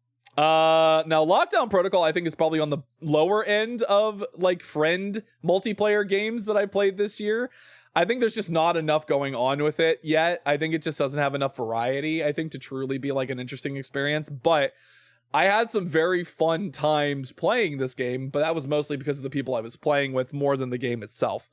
So yeah, it goes in the fun with friends category, which feels like a cop-out, but like, it is what it is, you know? Now here's one that might ruffle some feathers, actually. Look Outside. Now, I really appreciate what Look Outside is doing.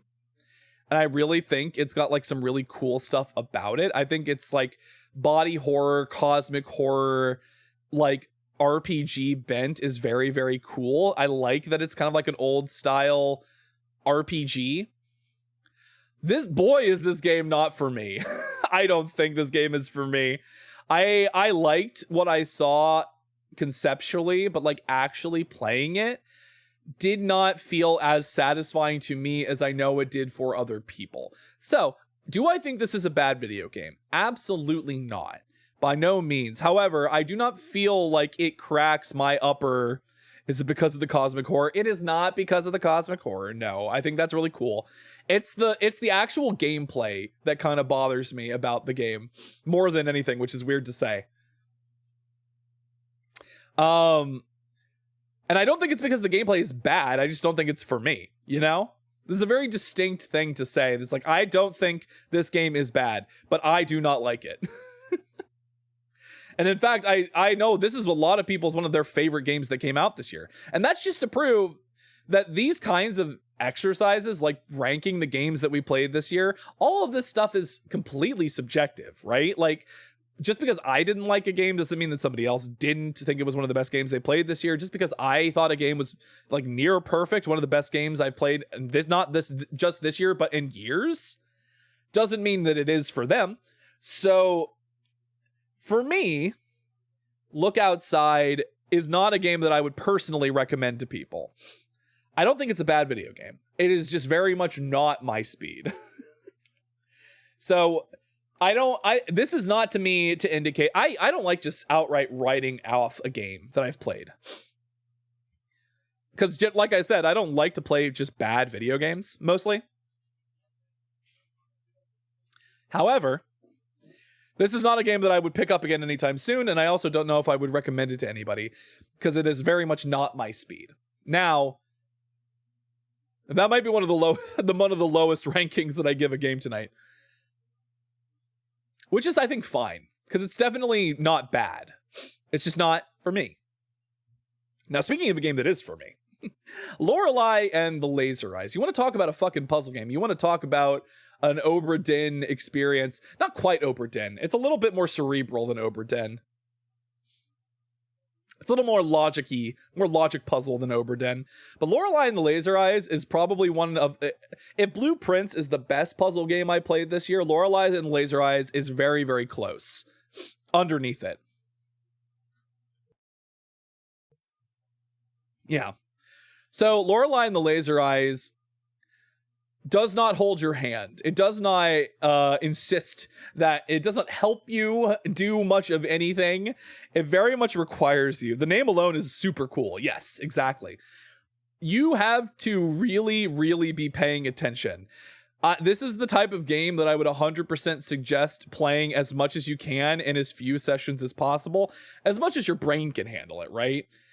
Because when I was playing this and like splitting it up like over like a week period of time, like not picking it up again for a week, remembering what I was doing was like half of the battle coming back to it, because there's just so much happening. And luckily the game does sort of help you. It has a journal where it sort of talks about what you've seen and what you need to do, and you can sort of pick up and try to like solve puzzles that you've been picking up before. Maybe some distance will give you a little bit of perspective on it. I thought it was an extremely enjoyable puzzle game. I thought there was a lot of very, very clever stuff that made me feel like a genius when I figured it out. And that to me is like such a good, like a good sign when it comes to a puzzle game, is how smart do you feel when you figure it out? And is it solvable, right? Like, it can't be too abstract. And Laser Eyes, I think in some places does trend a little bit in that direction, but just enough to keep it interesting. I very much enjoyed my time with Lorelei and the Laser Eyes. It was extremely fun. It was very dramatic. It's like horror adjacent. It's not horror, but it is a thriller in a lot of ways. I enjoyed the story. I enjoyed piecing everything together. The puzzles were fun. It is, unfortunately, the type of game, much like Return of the Obra Dinn, that once you have played it and you have 100%ed it, there isn't much to be gained from going back to it, you know? Which is really unfortunate.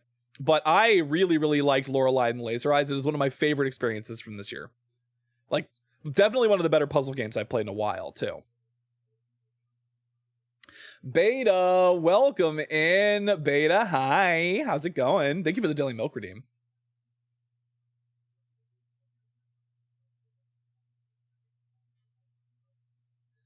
New year, new me, but I'm going to do the same shit. Hi. Now, Mage Arena. Talk about fun with friends. Now, Mage Arena is funny. It is a very small game made by, like, I think 1 or 2 dudes, where the whole mechanical, like, premise of it is that it is an arena-style mage battler where you say the names of your spells into the microphone in order to cast them. It is a voice-activated mage arena battler. Fireball! Fireball! Magic missile! It's like LARPing, but in an arena battler. Snooty Wizard voice. Dark Blast! Divine Smite! Thunder! Thunder! Lightning Bolt! Lightning Bolt! Freeze! By sheer novelty, Mage Arena was such a blast. I don't know how much, it doesn't really have a lot of longevity. And from my experience, it's definitely not something that you play it, you experience it, you have fun with it. It was a couple bucks. It was a really novel, unique experience. I don't know if they've really like expanded upon it since I picked it up. Maybe they have. I haven't seen much about it. It was one of those like flavor of the week games that a lot of people picked up and streamed and played for a bit. I thought it was a lot of fun. And it's definitely fun with friends. So the clips I've been seeing of that game low-key fried me. It makes me think of Donald Duck from Kingdom Hearts. Yeah, I'm sure somebody out there did like a Donald Duck from Kingdom Hearts. If they could get it to recognize that they were saying anything of like actual clarity. Time to live out that Kingdom Hearts fantasy. Fantasy. But yeah. All right, now Mega Bonk. Mega Bonk. You want to talk about Vampire Survivors? Mega Bonk is a fun video game. Imagine saying it in Carl Weezer voice. Fireball! Fireball, Jimmy! Jimmy! Jimmy! I play Fireball, Jimmy! There we go. Fireball! Fireball! Mega Bonk. Now, this might be controversial. Maybe it's not. I don't know. Like, I played a lot of Vampire Survivors-like games. I played Hollow Cure. I played Vampire Survivors. I played Ball X Pit. I played Risk of Rain 2. Imagine saying it as Gilbert. Gilbert Gottfried! Fireball! Fireball! My balls are on fire! The temptation to do that accent roulette redeem is strong, but I won't. Please don't make me be Gilbert Gottfried for 10 minutes.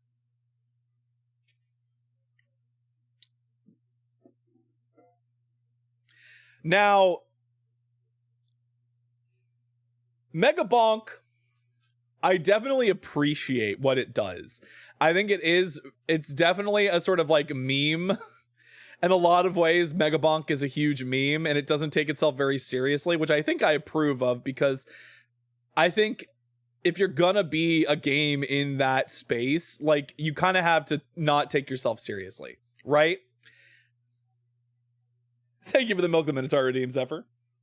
That being said, Do I think it does anything special really as a vampire survivor? Maybe. I kind of enjoy Risk of Rain more. Risk of Rain 2, I feel like, is a more interesting version of what it does. It is silly. I'll give it that. It's very silly. It is a meme. It is not my favorite Vampire Survivors or even like 3D Vampire Survivors that I've played. It was entertaining though.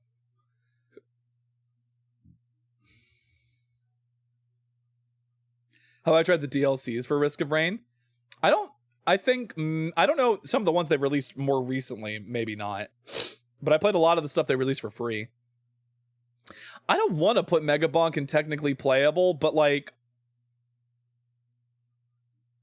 I think in the long term, like in the grand scheme of things, I was not particularly impressed by it.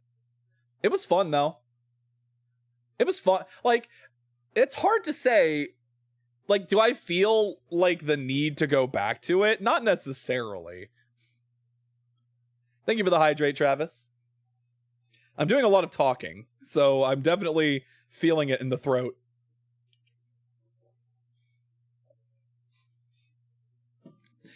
Maybe we'll bring it out of technically playable later, but right now, like, I don't know. Megabonk is not super high on my list of games that I played this year. I thought it was fun, but it's like, I played better. I played better games like that this year and also in general. Now, Monster Hunter Wilds. Oh boy. Monster Hunter Wilds is an interesting one because I love Monster Hunter.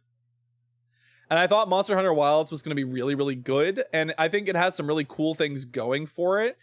I haven't been keeping up with it as they've been releasing new content, but I think that's because I was not nearly as interested as continuing to play it as I was Monster Hunter Rise. Monster Hunter Rise, I really, really enjoyed. I liked the movement. I liked how fun it felt to get around, how like much maneuverability you had with the wire bugging. Monster Hunter World? No, sorry, not World. Monster Hunter Wilds. I feel like, how to put this? There was something missing. To me, there was something missing about Wilds that didn't feel nearly as good as even World did. And maybe it's just that it's not very well optimized, or maybe it just feels like empty comparatively to those games. I don't know what it is. Maybe I need to play more of it because it's been a while since I played a bunch of it. I don't know. It's fine, but I think my experience with it was that it was not something I wanted to go back to. So I think I would put it in the technically playable category. Maybe my opinion on it would change if I gave it another shot or gave it another chance. But yeah, Wilds, I think, goes in technically playable for me. Not my favorite Monster Hunter. Not my favorite. I need to give myself a little bit of a break from speaking for a second.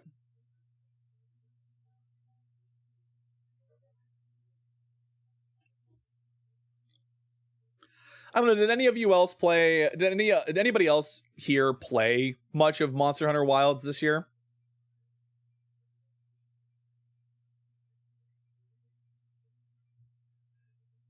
I don't think it's a bad game. It's just didn't hit 100% right for me this year, you know?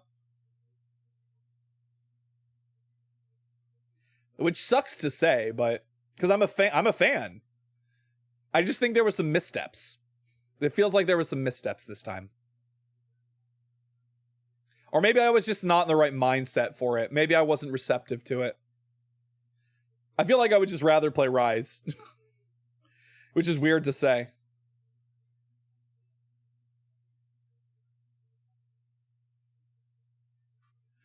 Okay. Mouthwashing. Now, this was another, this was a request, I believe. I played Mouthwashing because it was requested that I play this from my streamathon earlier this year. Mouthwashing, very, very popular game that came out last year around Halloween. A lot of people played it. A lot of people really, really loved it. It was an incredibly unique story, like narrative experience. The mouth-washing fans were drooling. Mouth-washing, much like every... I want to put it higher than Little Nightmares and Amnesia. The narrative structure and unique like quality of Mouthwashing puts it above Amnesia and Little Nightmares for me. I feel like Mouthwashing would have been a much better experience for me if I had not been streaming it, which is weird to say. The guys there here were hot and very unpleasant. Yep. Extremely human. That's a good way to put it. I do feel bad for Anya the most. I mean, yeah, I mean, it's an incredible game. It's an incredible narrative. The characters are great. It's fucked in all of the best ways that you want a horror game to be fucked. Like, it feels hopeless and claustrophobic and paranoid and anxious. And it's like all of this balled up into, you know, an enclosed little tin can in space that's hurtling towards death. And you're like, it's so unique. It's so good. I just wish I had gotten to experience it off camera because I feel like I would have had more time to sit with it as it was unfolding. Sometimes that's one of the downsides of streaming something, right?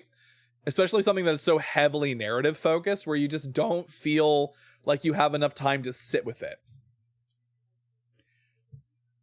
And Mouthwashing, I feel like I would have benefited from more time to like really steep myself in it as I was playing it. That being said, though, I do think it was my favorite horror game that I played this year. So it goes into the that's a good video game category. So that I think that's the highest praise I can give for the horror games that I played this year. Well, sorry, there's one more. There's one more coming up later. So maybe not 100%. Curly was a nice guy, but he enabled Jimmy, and Jimmy's genuinely one of the worst pieces of shit, even in the end. Yeah, and it's kind of realizing that Jimmy is a huge piece of shit the whole time, that it wasn't Curly's fault, it was actually Jimmy. You're like, oh. A bleak reflection of the future. Yeah, it's like if you took a crew from the Alien universe, like Ridley Scott's Alien universe, and took out the alien and just made humans the monsters. Which I think in a lot of ways, the Alien movies kind of already do that, but it takes it a step further. What if humanity was the monster, actually? I really wanted to play it, but I got obsessed and ended up just spoiling the entire game for myself. Yeah, it's hard. It's hard for stuff like that, especially if you see it everywhere for a while. Like, Mouthwashing was everywhere for like a month when people were like getting into it and playing it around like Halloween last year.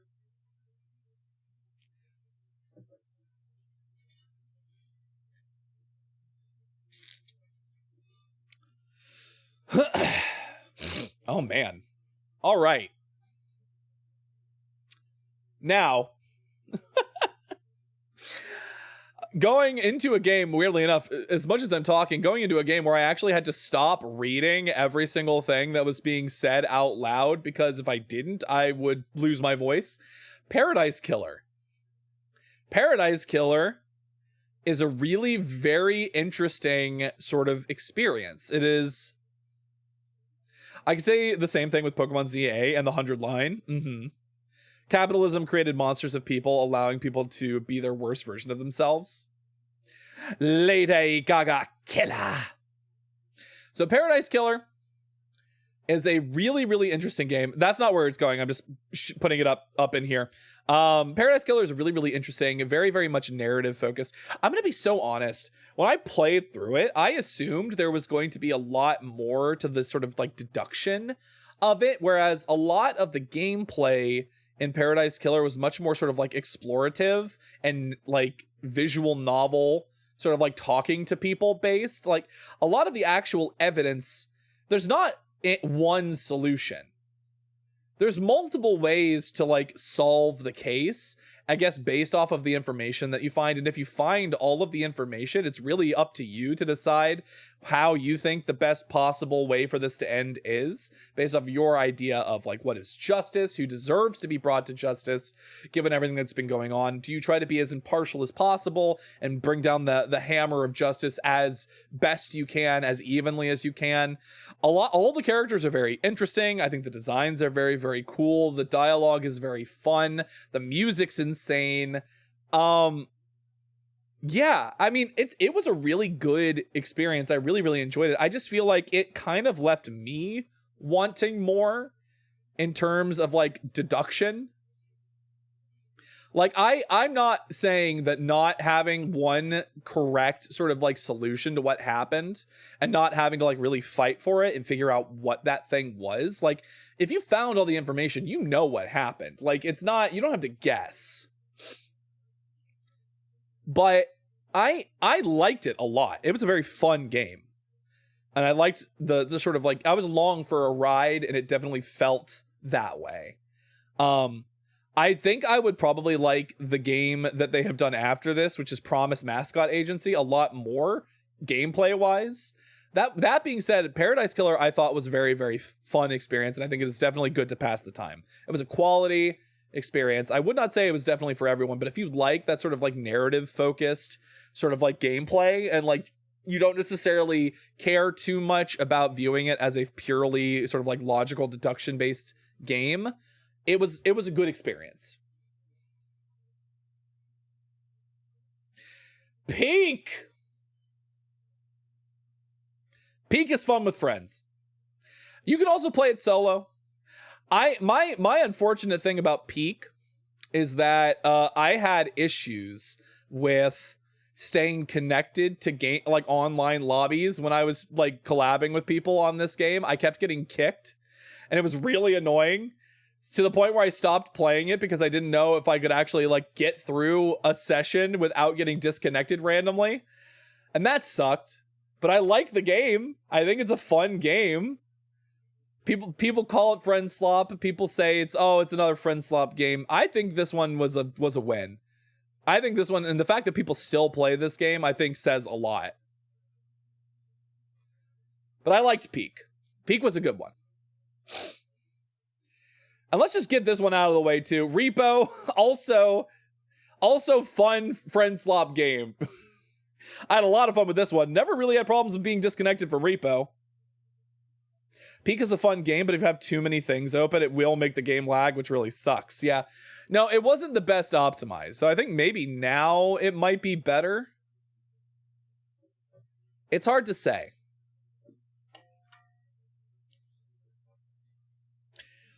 I think it would be really interesting to try and like organize these games in terms of like how fun they actually are, like how good they were in like ranking them against each other, you know?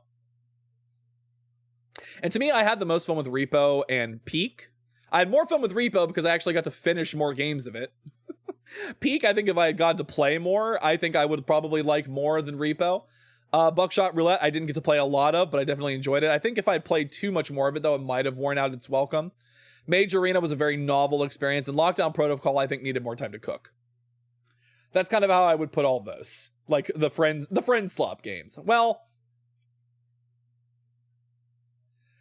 I actually really liked Whisper Mountain Outbreak, which we only got to play once on stream, but I know we're going to be trying to play more of this in sometime in the near future with Kyoko and Looney and Yeti. So I actually really like that one as well. Oh man. We're coming to the end. We are coming to the end of our list here. I'm going to save Pokemon Legends ZA for a second. Friendslop is an extremely canonically online phrase. I don't prefer, like, people generally know what you're talking about when you call something friendslop, but like, if I'm being so honest, I don't like calling something that I enjoy, even if it's like not highest quality. I don't enjoy calling things slop unless it's bad. I think bad things should be called slop, but that's a whole other conversation. Personally, Pokemon Legends ZA, technically playable. Reasonable. Honestly, so reasonable. You know what? I think I agree. Now, do I think it...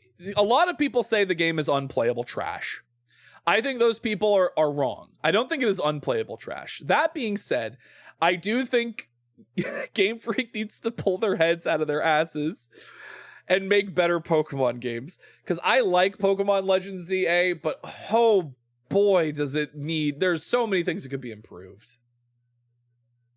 I enjoy it, like, and I enjoy playing it. I do think it's a playable game, but only technically. It is only technically playable. I did not buy the DLC, but I also never really buy DLC for the Pokemon games. I didn't buy the Isle of Armor and the Isle. I didn't buy the Sword and Shield DLC. I didn't buy the Scarlet and Violet DLC. I haven't bought the DLC for this. I'm actually playing ZA right now. Yeah, see, that's the thing, is I like the game, and I have the game, and I spent the dollars on the game, and I have enjoyed it. There are enjoyable things about it. I think it could be so much better. Like, Game Freak, oh, Game Freak, please, hear my prayer. Make a good Pokemon game. Make a game that people will not just look at and be like, no, it's good. No, I want people to unequivocally be able to say, I think this is a good Pokemon game, and yes, I'm not kidding. No, I am not kidding. And no, I'm not delusional. And no, I'm not. I don't think people should have to justify liking a Pokemon game. I think it should be good enough to be like, oh no, I see why you like that. Instead of like having to explain it and like protect it. But Pokemon ZA is fun. But it is not very far off from unplayable garbage. It is saved by the strength of the Pokemon gameplay loop and the IP. I don't think it's a bad Pokemon game. It runs fine. Yeah, that's the thing, is that, like, in terms of, like, how it runs, it's not bad. Like, technically, the game is fine. Like, there's nothing wrong with the game. It's just... I feel like we should expect so much more from Pokemon. Like, than this, you know? The fact that it runs better and looks better than Scarlet and Violet is not... The bar is in hell.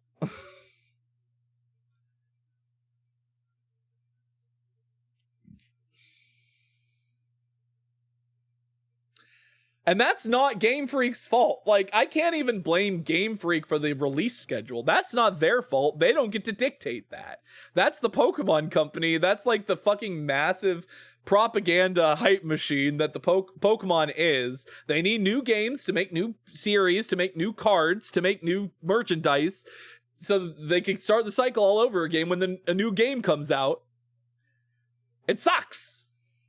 Pokemon is a victim of its own success. Like, you're one of the biggest brands in gaming. You can wait 2 to 3 years to release. But that is not Game Freak's call, unfortunately. Because it's the Pokemon Company, Creatures Inc., everything that's just like, it is stuck in a vicious cycle because of the way that Pokemon's branding perpetuates itself, right? I cannot think of a franchise that is more a victim of its own success than Pokemon. If Pokemon was not as popular as it is, the games would be better. And I don't think that's controversial to say. I think if Pokemon was not one of the most profitable brands in the world, the games would be better.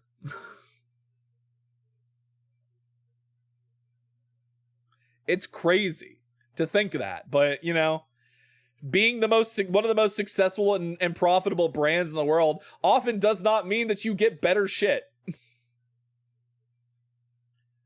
In fact, it usually means the opposite, because they feel like they can just put out any old garbage and people will pay for it, like Scarlet and Violet, which again, there were things about Scarlet and Violet that I really liked, and I think if that was a better overall game, we wouldn't be having this conversation. But because it got rushed and because Game Freak isn't the best equipped to make the types of games that they are making, and they don't have the time to make them well, it just ends up suffering as a result.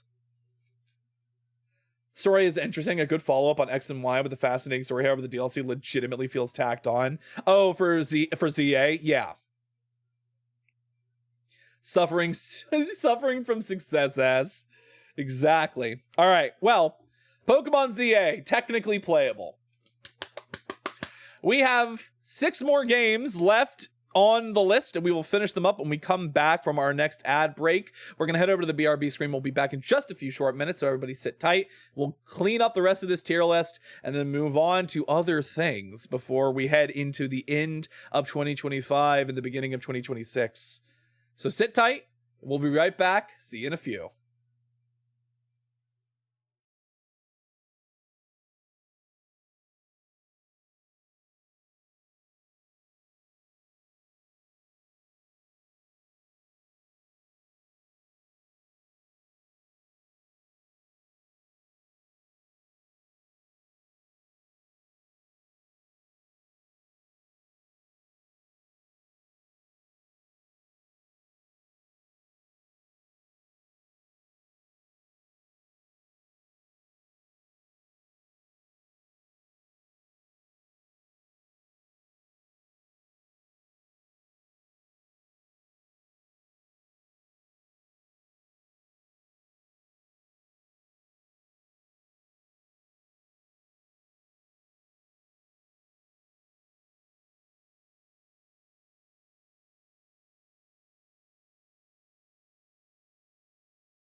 Welcome back from the break, everybody. Hello, hello.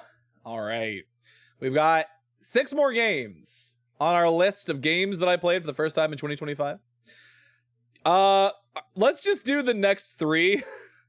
Let's just do the next 3. Let's get them out of the way. So I played 3 Sherlock Holmes detective games for the first time this year. Co-hosted by Tarth Caliban VT, good friend, fun streamer. Would I say these games are good video games? No. No, I wouldn't. Were they fun as hell to play with somebody else and for stream? Absolutely. This is the kind of trash that I love. Games that are not completely irredeemable, especially because of when they were made, but like they're so janky and they're so stupid, but they're so fun. All of these would go in technically playable. So I'm going to start with Sherlock Holmes The Awakened. Now, this is a remastered version of the original, but then had a newer version that was a remastered, like a remade version of this game. This is the one in the middle. This is the remastered version of the original. What if you like Sherlock Holmes? Would you recommend them? If you like Sherlock Holmes, I do think they are very, very fun games, which is why they're not going in would not recommend, because I would recommend them. They are not good. They're not good games, but they are fun games. That is the thing. There are some things in some of these games that are incredibly frustrating. But all of these, Sherlock Holmes Nemesis, which is now also known as Sherlock Holmes versus Arsène Lupin, that game was very, very stupid, but also very fun. And The Testament of Sherlock Holmes, all of these are awful and great in equal measure, and I would fully recommend that you experience them. They are so much fun. They're also not, just full disclosure, gameplay-wise, they are not works of art. They are fun, though. They're very fun games to play.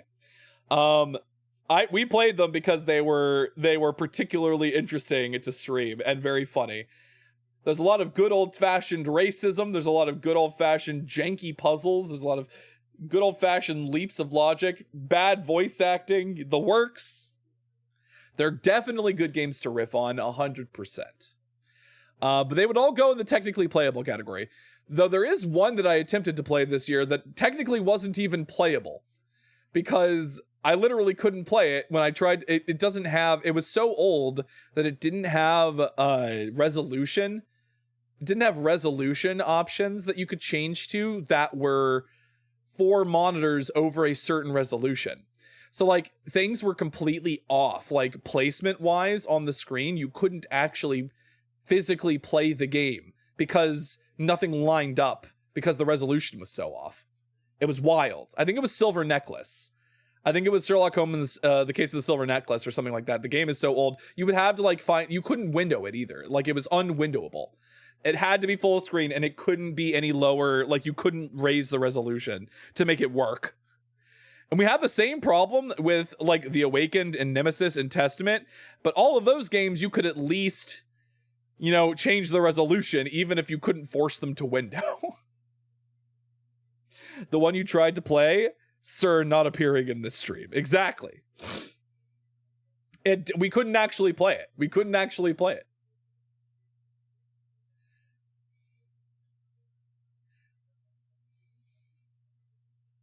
Thank you for the redeem, Travis. But yeah, no, I enjoyed the hell out of all 3 of these games. They're not good, but boy, were they fun. They're technically playable. Now, here's a game that I actually did enjoy. Strange Antiquities. Now that's a good video game. I don't think it's quite absolute game design, but it is a good video game. Now, if you have played Strange Horticulture, which is the first game in this series, This game will be very, very familiar to you conceptually. You are tasked with taking over and overseeing a antiquities shop where you have to identify artifacts that come into your possession in order to give them to people that need them and request them. And as you play the game, you are swept into a greater story and conspiracy that is beyond the confines of your shop. And there are multiple different endings depending on choices that you make and things that you do over the course of the game. It is a very interesting type of game that you don't really see a lot of. It is about cataloging. It is about organization. It is about figuring out things based off of sparse information that you are given. It's a puzzle game. It is contemplative. It is interesting. It is dark. It is a good video game. That's all I can say. Strange Antiquities is a good video game, as is Strange Horticulture. I would highly suggest both of them. But Strange Antiquities, I feel like, builds a lot on Strange Horticulture in a really good way. It feels like an evolution, and it's one that I really, really enjoy. And I look forward to more from that studio because I think they have a really cool design aesthetic, or design, they have a really good grasp of the type of games that they want to design. And I'm really looking forward to seeing more from them. Strange Antiquities, that's a good video game. Though now, the actual last horror game on our list for the year, we have the Silent Hill 2 remake. Now, this is my first Silent Hill game that I've ever played. I have not played any of the original games for the PS1/PS2. I haven't played any of the bad ones in the middle. I say the bad ones. Even some people like the bad ones. The Wongster, thank you so much for the follow. Welcome to the Astral Labyrinth. You have now officially joined the tour group and become a member of the tourists. Welcome in. Albus, what's up? Albus, why are you ellipsising?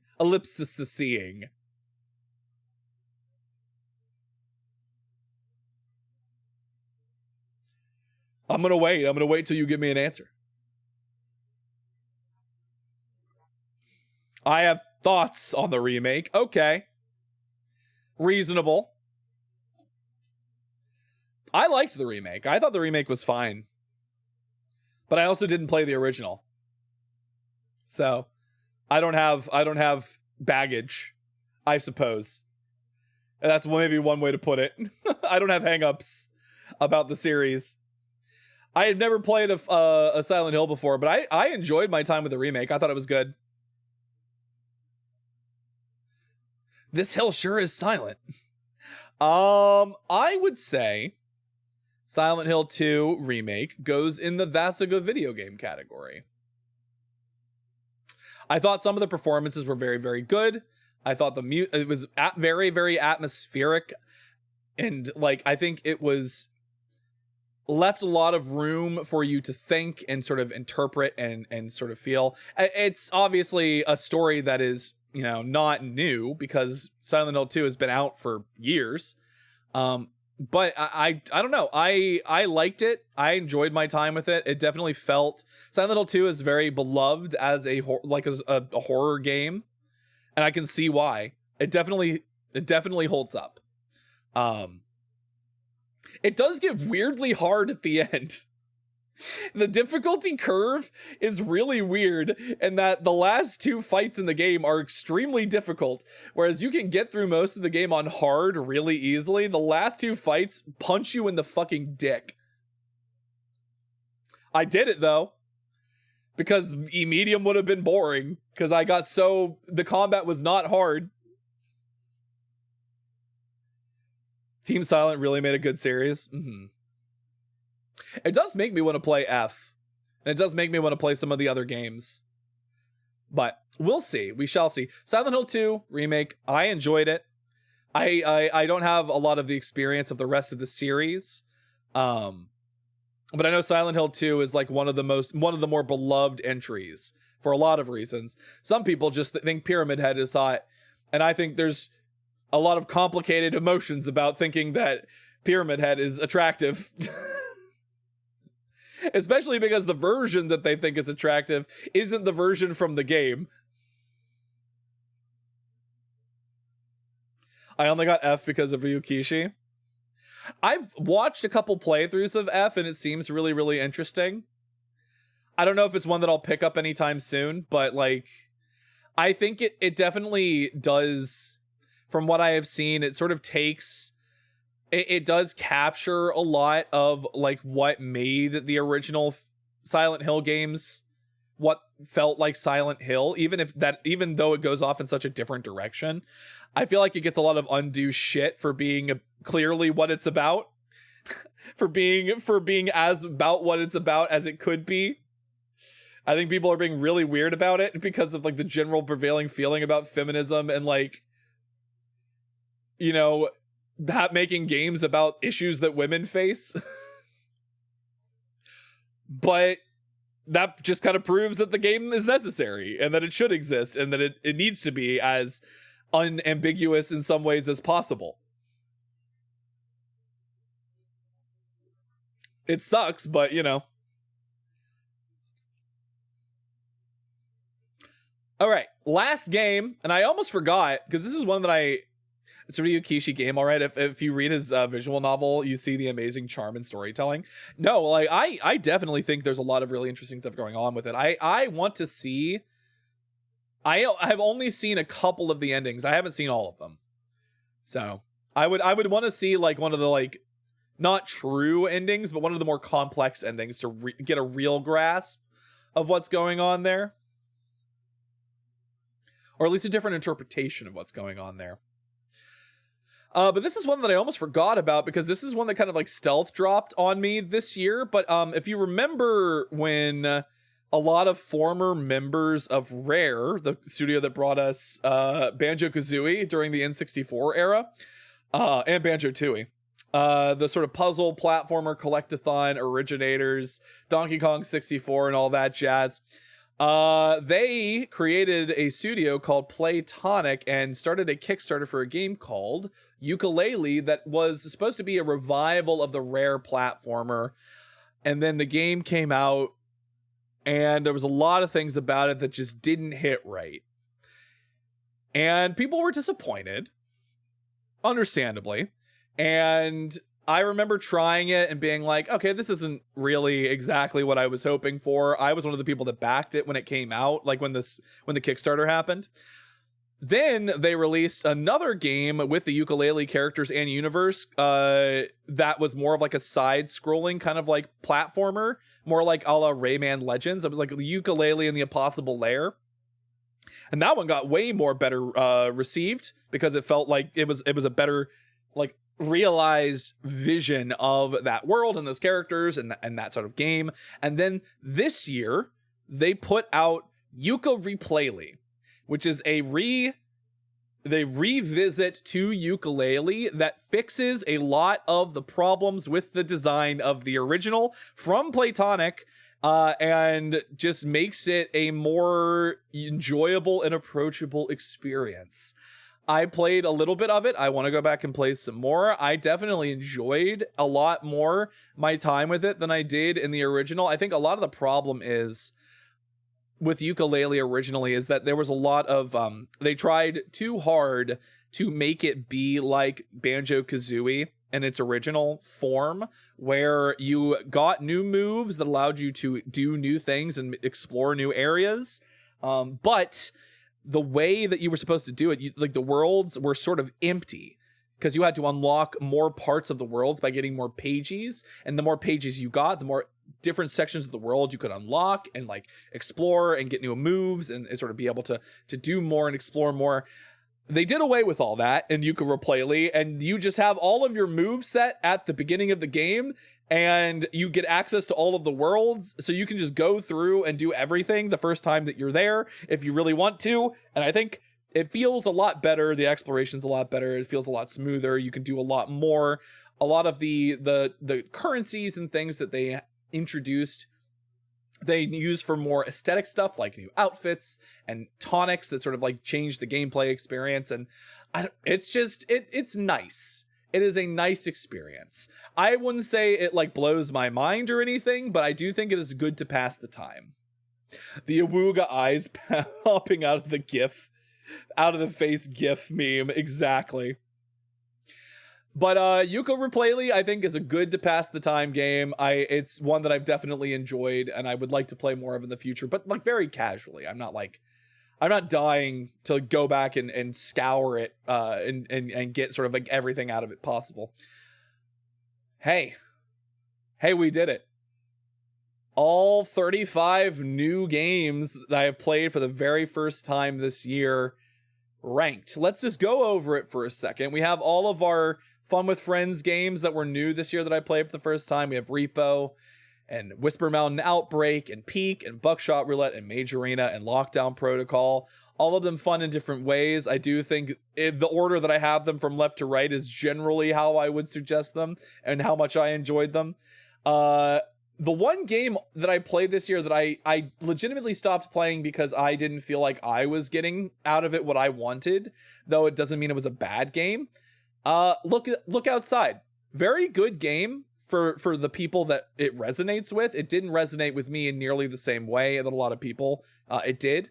So it's not one that I personally would recommend. It's not one that I personally enjoyed a lot of. There were good things about it, but I think it's, for me, my least favorite game that I played this year. That was new. Technically playable games: Megabonk, Monster Hunter Wilds, Pokemon Legends ZA, and then the 3 Sherlock Holmes games I played this year. All of them varying degrees of technically playable. All of them I did have a good time with and enjoyed, but like they were games that were, as far as quality and enjoyment, were on the lower end of games that I played this year. I wouldn't say I played any genuinely terrible games this year. Like genuinely just unredeemable trash. Because again, I try not to play unredeemable trash because I feel like my time is more valuable than that, unless I am doing it for entertainment purposes, which I feel like I'm going to make as a resolution for 2026 to try and play more games, more bad games for entertainment purposes for you all. And maybe I will open myself up to suggestions for bad games to play. Who can say? Moving into good to pass the time. These are games that I found enjoyable. Not my favorite games that I played by this year, but not the worst by any means either. Thank you for the redeem, Travis. 9 Years of Shadow, very enjoyable Metroidvania, more on the Castlevania side of things than Metroid. Not very puzzle oriented, more exploration and combat oriented, very beautiful, but otherwise kind of an average experience as far as Metroidvanias go. I've definitely played a lot better. Amnesia: The Dark Descent, very, very fun game. Definitely holds up to its original, like it is a beacon, a sort of like stalwart of old sort of like horror games, and I think it definitely is worth experiencing. I do definitely think there are games that have come out since then that are definitely, I think, better games and do things that Amnesia does better, but Originator, Amnesia, does a lot of new good things. A little to the left, solid puzzle game. Thank you for the hydrate, Travis. Solid puzzle game, very, very chill, very casual, very approachable, not particularly difficult, but good at scratching that little I need something to do to occupy my brain and hands for a little bit sort of thing. Not the best puzzle game I played this year, but it was definitely very fun. House Flipper, solid simulator game. Completely good, solid simulator game. Doesn't blow me away or anything, but you know, it's exactly what I want from a game like that, which is just to do something fun and constructive while I am chatting. Lies of P, one of the better non-FromSoft Souls-like games that I have played, but I think it has some problems in that it could stand to be a little less mean-spirited in a lot of ways.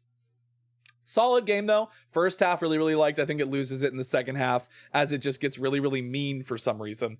Little Nightmares, again, solid horror game. Not particularly engaging mechanics wise with me, but I think it's a really interesting concept and a really interesting world. And I like what it's got going on. I look forward to playing the second one at some point.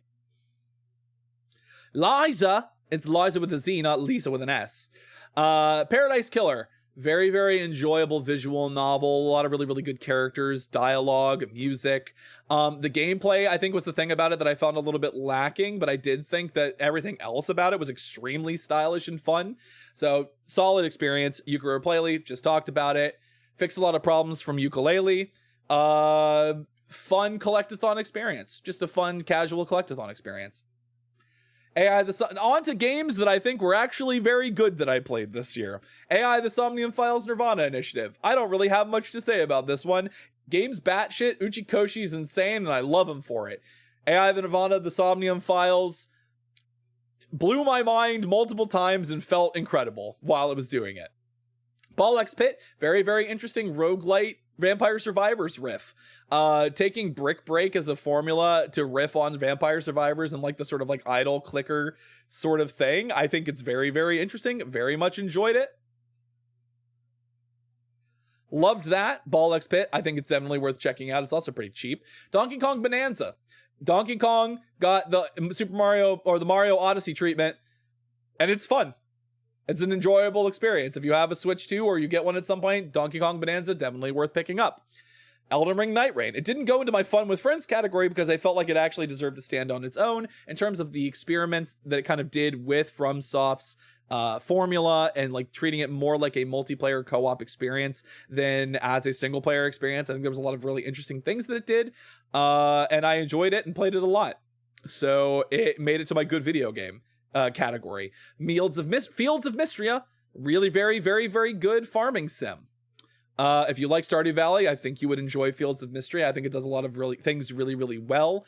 Does it do enough differently from Stardew Valley for me to like really feel like it's in its own echelon? Not quite, but I like what it does enough to kind of differentiate it, and it was still a very good game. Lorelei and the Laser Eyes, best puzzle game I played this year. Not true. Second best puzzle game I played this year, but one of my favorites. Lorelei and the Laser Eyes, extremely eerie, extremely does not hold your hand, expects you to pay attention, expects you to figure some shit out. Love that for me. Wish I could play it again without remembering anything, because I think it would be really, really fun. Loved Lorelei and the Laser Eyes. Mouthwashing, one of my favorite horror games that I played this year. Very, very good story, very, very interesting characters, very cerebral, very psychological horror. Loved what it did. I wish I had got to sit with it a little bit more, like on my own terms instead of streaming it, but I loved it, and I definitely think it's up there as one of my favorite horror games. Strange Antiquities. Love Strange Horticulture. Strange Antiquities was an incredible follow-up to it. It did everything that Strange Horticulture did, but it did it more and better, and that's all I can really hope for. It's a very unique type of experience of cataloging and puzzle solving that I really, really jived with, and I really thought it was interesting, and I really enjoyed it.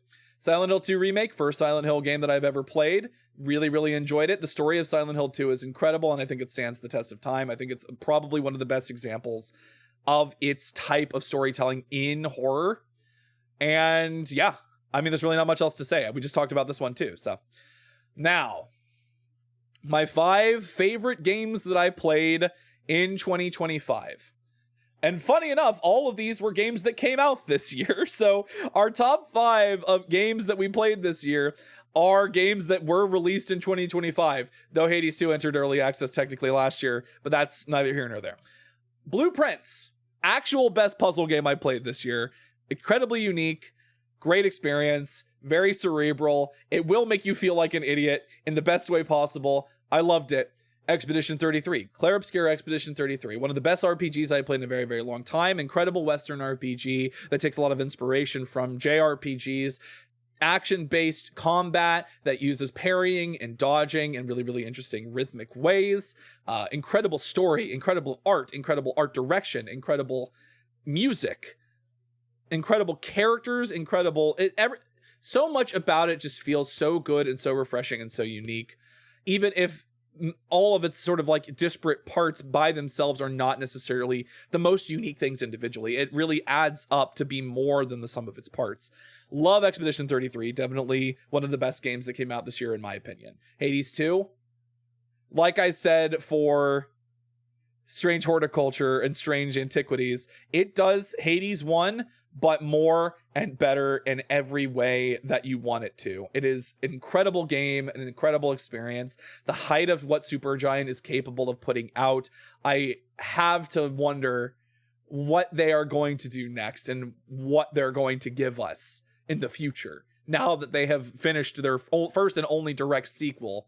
Like, what are they going to do next? What is coming from Supergiant? Loved Hades 2.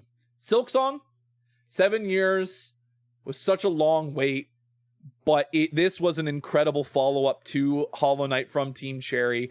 Definitely one of my favorite games I've ever played. One of my favorite Metroidvanias I've ever played. I think it does everything that I would have wanted a direct follow-up and sequel to Hollow Knight to do.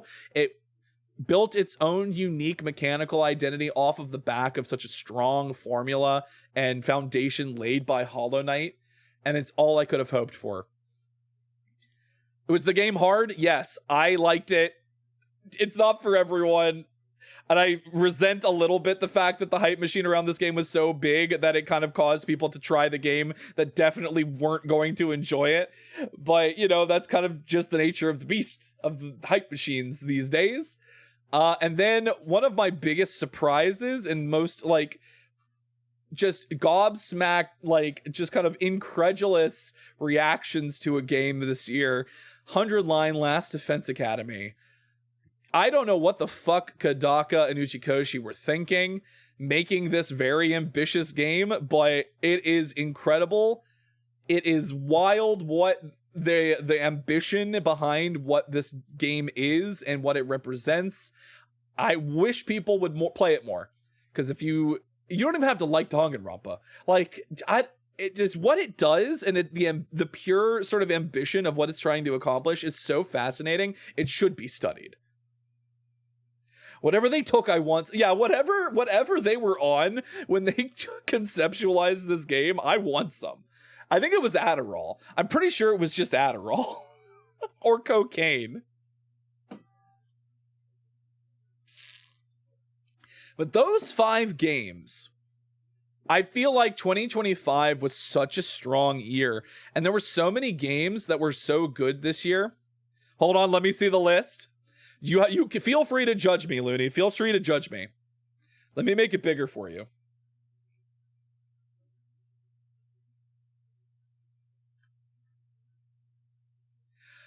No, I feel like you would mostly agree with this. I disagree with Silent Hill 2 being so these aren't necessarily organized by like where I would put them in the horizontal rows. These are just kind of like where I put them when I place them in the tier. The only one that's organized like that is actually the bottom one, where I think like this is the order of like the Fun with Friends games. So I would technically put Silent Hill 2 above Mouthwashing, but like that's not how that row is organized. But these are the 5 games that I played this year that I jived the most with. These are my absolute favorites from this year. I wish I had time to play some more games this year that came out this year. I still have a bunch that are in my backlog and things that I haven't had a chance to pick up and probably won't for a while because of the fact that I don't have a job right now. I agree with Amnesia: The Dark Descent, and I fucking love that game. But yeah, it's kind of just all right, good, but all right. I think the thing that Amnesia, the fact that it is still as good as it is even now, I think is a strength, like a testament to how like strong and good it was at the time. But I definitely think there are games that have done what it has done and built on top of that better now. So I think it's definitely a solid one for sure. Okay, so the funny thing about Megabonk, I like Megabonk, but as far as a 3D rogue, like a 3D Vampire Survivors type game, it is not my favorite. Like, it is far from my favorite iteration of that type of game. I really like Risk of Rain 2 more than Megabonk. I think Megabonk is a little too meme focused. I don't think it's a bad game. Also, hi, Phrase. Thank you for the Dancing Toro redeem. Like, I don't even think any of the games in my technically playable category are necessarily bad games inherently. Also, hi, Onyx. Thank you for the stretch and the hydrate. But yeah, Megabonk being in the technically playable category, to me, it's just like, I have played a lot of Vampire Survivors-like games, and that one's solid, but like, when I really think about it, it doesn't leave a huge lasting impression on me. I'd play it, like, I'd go back and I'd play more of it, but like, I really don't want to. It's not one I crave to play.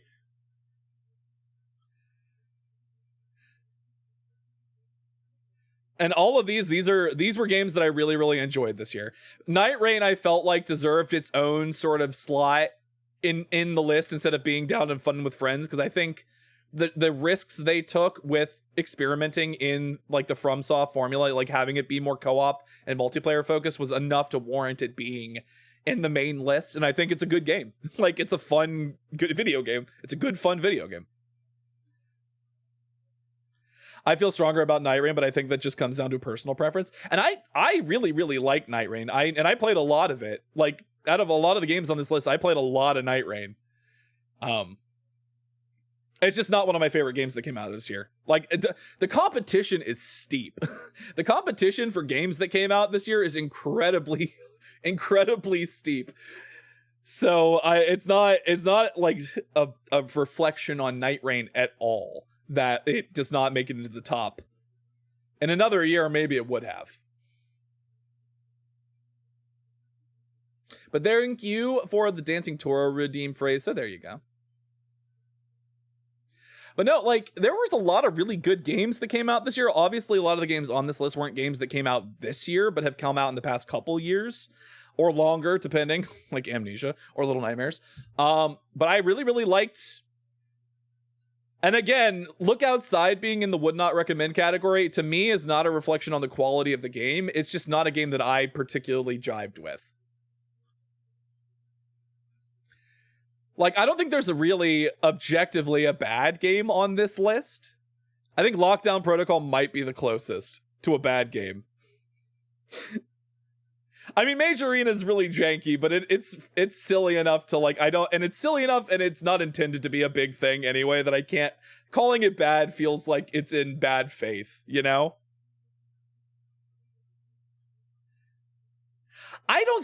And the thing is, I don't even necessarily think it's bad. I just don't think there's enough to it. I just think it needs more. I just think Lockdown needs more stuff. I just don't think it has enough going for it. But I liked Repo. I liked Peak. Buckshot Roulette, obviously, is a very entertaining time. I want to play more Whisper. I want to play more Whisper Mountain. And Mage Arena is silly. Mage Arena was just a silly, cheap, fun little time where you get to yell Fireball. And that, to me, is all it needs to be. It doesn't have to be anything more than that. I think it's definitely a game that you can only do in, like, bursts, though. Mage Arena. Mage Arena is not one that you could play a lot of. At least, in my opinion, you couldn't play a lot of it. But I feel like it's the type of game that you would, hey, you guys want to play a couple rounds of Mage Arena?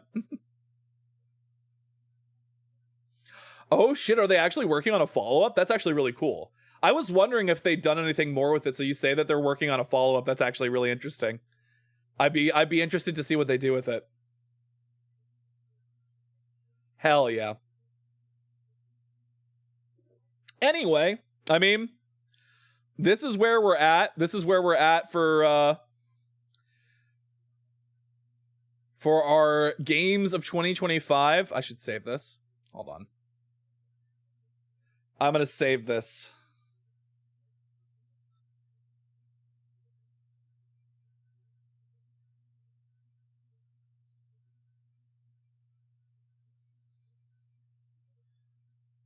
Are you saving? Are you doing it? Do it for me. There we go. Arashi, Merry New Miss. Welcome in. Welcome in. Cool. We've got it. We've got it saved. Fantastic. Fantastic. Now here's something I want to do. And this is something that we're kind of playing a little bit fast and loose here. Yippee! Yippee indeed. We're going to play it a little bit fast and loose here, because I knew that wasn't going to take the whole time. Let's see. Let's do a doc. Let's do a Google Doc. Kumi, fast and loose, you say. Hi, Kumi. Happy New Year's Eve. Welcome in. And also Morphe, welcome in.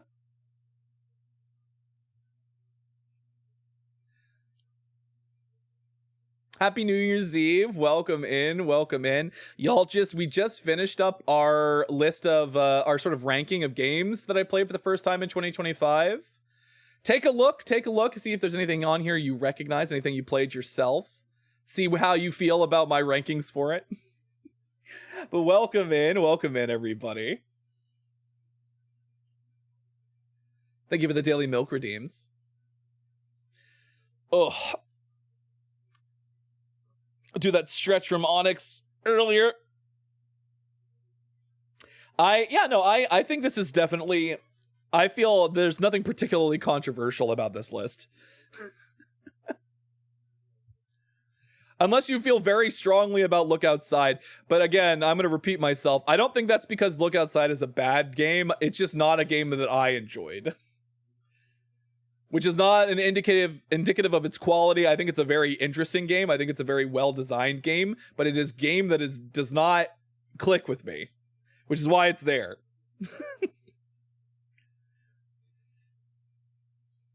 But I wanna kind of take a second to sort of look forward to the new year. God, it's so bright. Holy shit.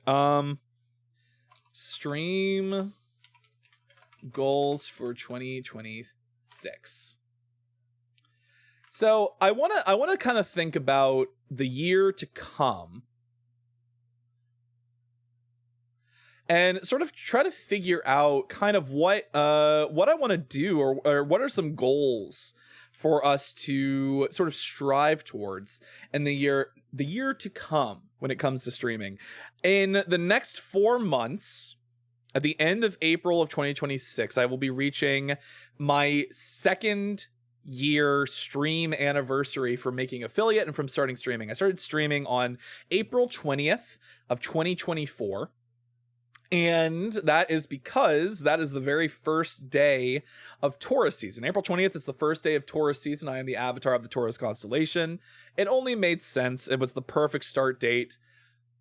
C'est la vie, such is life. We all go on from there. Devin Otter, welcome in. Thank you so much for the follow. Welcome to the Astral Labyrinth. You have now officially joined the tour group and become a member of the Tourists. Happy to have you. Make yourself at home. But yeah, so we started streaming for the first time on April 20th, 2024. First day of Taurus season. I made affiliate technically 6 days later because Twitch is weird in how it counts it, but I officially count April 27th, 2024 as the day I made affiliate officially. That is my actual real life birthday, April 27th. I'm a Taurus through and through. The only way I could have been more of a Taurus is if I had been born on the 20th myself. Taurus is my astrological sign. Well, you welcome in, Devin. You are welcome. You are welcome here. As the avatar of the Taurus constellation, I welcome you to my labyrinth. But yeah, I made affiliate on my actual birthday 7 days after I started streaming. And then we had a great first year. Got a lot of really, really fun games played, met a lot of really good people, collabed with a lot of really good people, and had our first streamathon and 1 year stream anniversary on April 27th, 2025. We are about just under 5 months away from my 2 year stream anniversary. It's weird because being in the position that I'm in right now without a job, a lot of the stuff that I was planning on like trying to prepare for my 2nd year of streaming anniversary probably isn't going to happen because I just don't have the liquid funds unless people are extremely generous. And I'm not asking for this because I know it's hard for everybody right now, but it's hard for me to want to put the effort and the time into doing that when I really need to be focusing on trying to find out what's next for me in my real life and my professional life. But I have been so happy and fulfilled. Gonna be 31 next week? Hell yeah. Congratulations. I will be 34. I will be 34 this year. I feel really old, but I'm not. I want this to be a lesson to all of you. If you are below the age of 30, if you are under 25 even, life does not end And in fact, in many ways, gets exponentially better after you hit 30. I didn't start streaming or even envision becoming a streamer or a VTuber until after I was 30. Like, it's not something that I thought about. And I think to think it's only a young person's game and that you have to be a young person to be able to make it in this game or to enjoy yourself and have fun with the hobby is doing yourself a disservice. So, not in my 30s yet. You'll be there eventually. I got called old by some coworkers who, when I told them, that's the thing. Don't let age is just a number, baby. There's a lot of very popular streamers who are older than me. They're in their 40s. Like, they're in their upper 20s, they're in their 30s, they're in their 40s. Do not let it stop you. You do not have to be young to be good at what you do or to have fun with it. There's my soapbox. Have fun with it. Don't let it stop you. I plan to start looking for art on my VTuber. Hell yeah. As a 22-year-old, that means a lot to me. I get jealous easily with people who have more skill than me at a younger age, and this helps. That's the thing, is that a lot of people that are that young, they definitely might have more talent, but like building skill and experience takes a lot longer. And some people have got an early start. Some people have a head start. That's just kind of how it goes.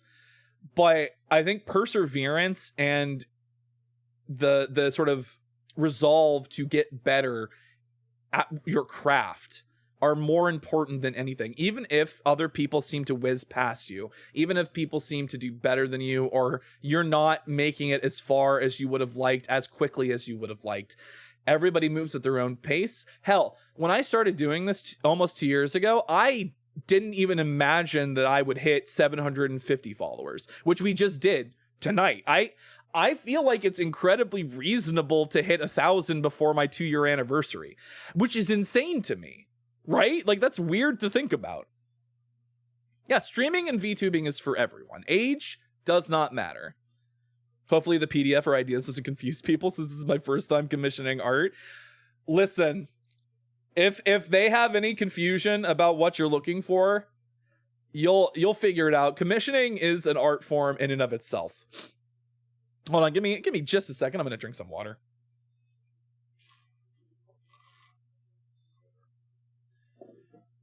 It's so easy to get wrapped up in envy and jealousy, and not envy like the sheep guild leader VTuber from Australia as part of VBeast.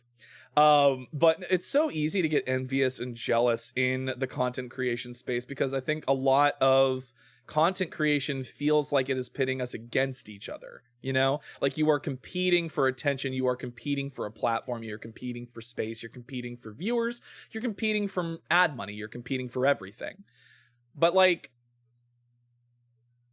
if you look at it like that, it's not gonna be fun or interesting. You're gonna struggle, you're gonna be negative and hateful and suspicious and treat people like stepping stones. And you see it all the time in the space, right? You see people climbing over each other in order to reach what they view as a higher echelon, but really it's crabs trying to climb out of a bucket, right? Like, it sucks.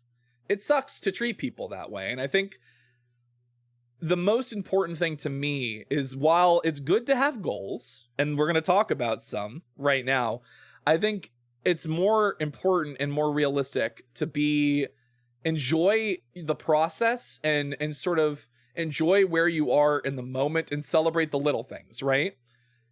I just hit 750 followers. That is huge.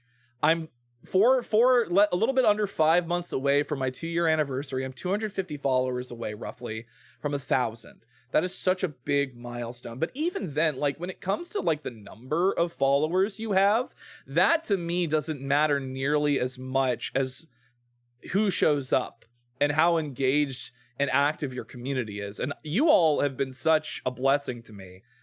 Not to get sappy and emotional about it, but like, you all have been so good to me. And we've built like such a fun and supportive and good community that even though we're under 1,000 followers, I feel so good about what I do here and what I'm able to produce for you all. And I want to do more, and I want to do more for you all. I got a lurk, but I hope you have a good stream and a very happy new year. Thank you, Morphe. Enjoy your lurk. Happy New Year's Eve. I just want to have fun and entertain people. Exactly. When I started streaming, my goal was to have an outlet where I could entertain and perform and do something fun that scratched an itch that I hadn't been able to scratch since I stopped doing live theater. Not because I didn't enjoy doing live theater, but because it's just hard, right? Like, a lot of people do live theater in order to survive. Like, it's their job, their profession. If I'm just out there doing it for fun, it's different. It feels different. And it's like, you don't really hit on the same level. It's like doing community theater versus doing it professionally. I would have loved to keep doing it, but it wasn't my aspiration to do it, to perform professionally, you know? But I enjoyed it. I enjoyed performing, and it was something that I felt I was good at and could have been better at if I kept working on it.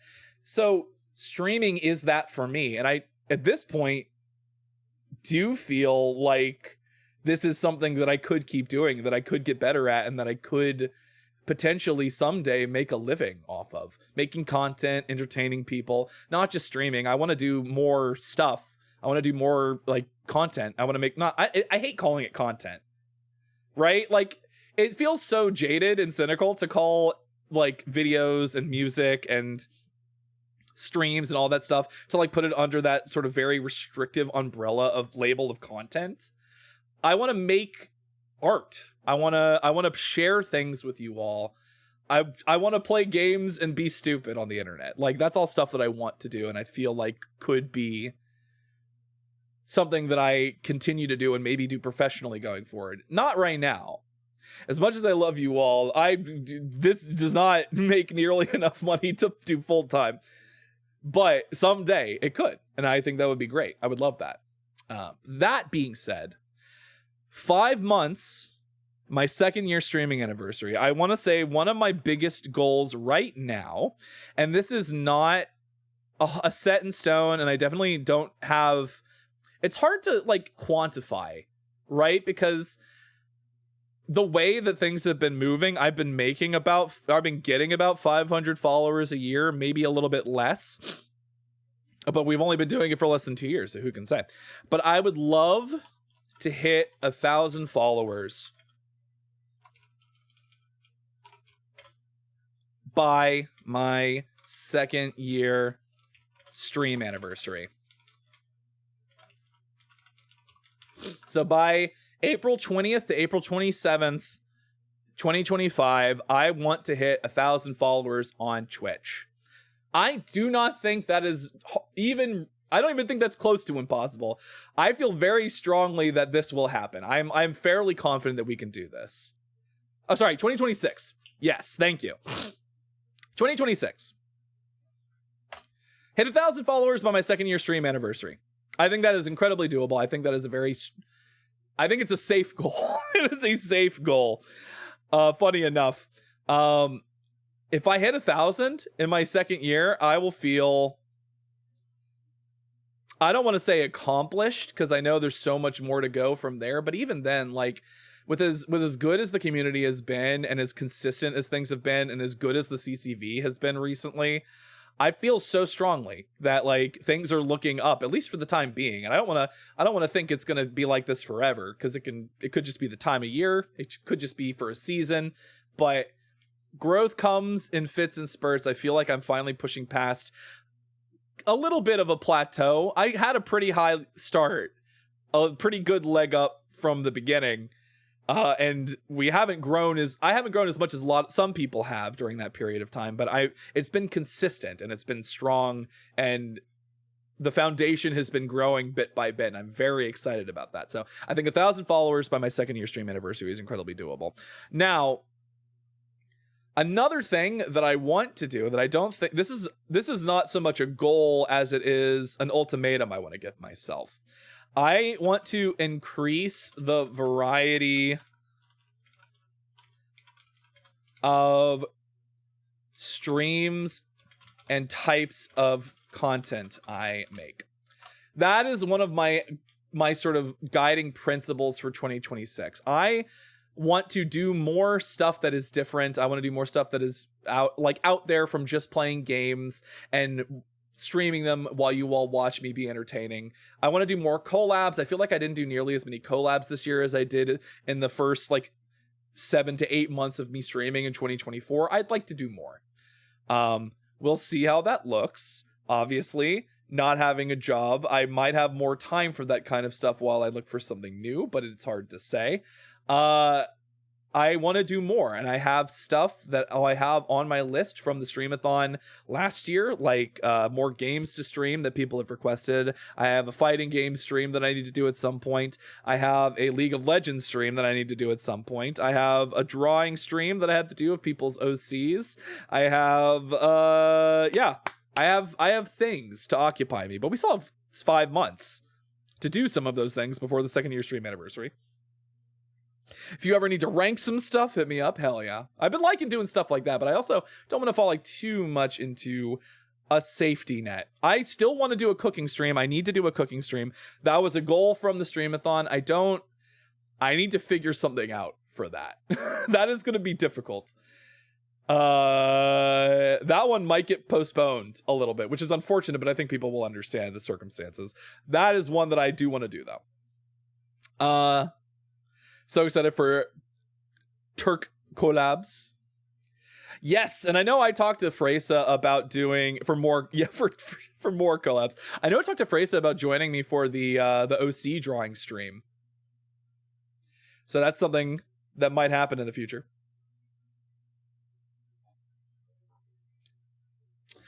I think another thing that I really, really want to focus on in 2025 is I want to make unique content videos. I'm not going to say content. I'm going to say videos for my YouTube channel. And in the same token, consistently edit and release short form content for YouTube.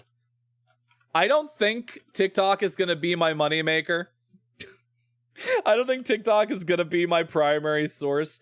My YouTube shorts, my stuff is done better on YouTube than it's done on TikTok. I don't think I'm particularly TikTok minded, which is fine. TikTok is a weird app. And I think it takes a very specific kind of idea to work well on TikTok.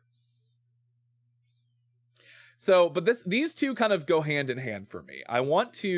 This year, I want to focus on making videos for my YouTube channels that are not just, stream highlights or cuts of streams, which I haven't done. I need to do more of that too. I need to just make more content for YouTube. I got off of my schedule for making stream highlights. Not that I think they were doing particularly well to begin with. I don't know how many people were actually watching them. So I'm going to put a pause on the stream highlights, and I'm going to take all those clips that I've been making and saving towards making short form content instead and using that for YouTube shorts and releasing that on a regular schedule. And I feel like that'll be a better use of that stuff. And then once we get to a certain size, if I feel like more people are interested in doing the stream highlights, I will start doing them again, maybe. But what I actually want to do is I want to do more like planned sort of content streams for videos where I like do supercuts of them for content, or like the video essay that I have been promising and will be making soon, more actual unique content for YouTube. More unique videos for YouTube that's specifically designed for YouTube. Things like that. That is a goal for me. And then, like edit and release more short form content. That's a big thing for me. These are my goals. These are my goals for 2026. 1,000 followers by 2nd stream anniversary. Increase the variety of streams and types of content I make. Make unique videos for my YouTube channel and consistently edit and release short form content for YouTube and TikTok. I know some people have really specific metric-based goals. I don't feel like metric-based goals are useful for me necessarily. Because how do you even decide what's a realistic or good metric to track? YouTube views. Like, how big do I want my YouTube channel to be? I don't even know what's realistic. Like, I don't even know what I want to do with my YouTube channel or with content outside of streaming enough to know what would be a realistic goal for followers or subscribers on YouTube, you know? Do you know what I mean? So, like, it feels weird to have an arbitrary number of, like, oh, I would love to hit 1,000 subscribers on YouTube, but, like, to match the number of subscribers I have or followers I have on Twitch. But I feel like if I can make content that actually people want to watch, that is my first goal, and then I can plan for more past that point, right? You can make your own videos without using clips from streams. Yes. Well, that's to me, my goal here isn't so much numbers based, right? Like, I'm not trying to hit a certain number of subscribers on YouTube. I just want to come up with a plan and a content identity. I want to come up with a niche for myself for my YouTube content, and I want to actually start producing videos and have a pipeline. I want to get a pipeline together for videos. That is my more important goal than a certain number of subscribers, which is why I'm not doing metric-based stuff. But we'll talk a little bit more about this when we come back from our next ad break. We're going to head over to the BRB screen for just a few minutes as we head into the final stretch before we hit our midnight time 2026 welcoming celebration. We will be back shortly. Take a few minutes to get up and stretch, take a bio break, get a drink, get a snack, and we will return very shortly. And until then, enjoy the music, and we'll be right back.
Welcome back from the break, everybody. We are about 48 minutes away from 2026 here on the East Coast. Exciting times.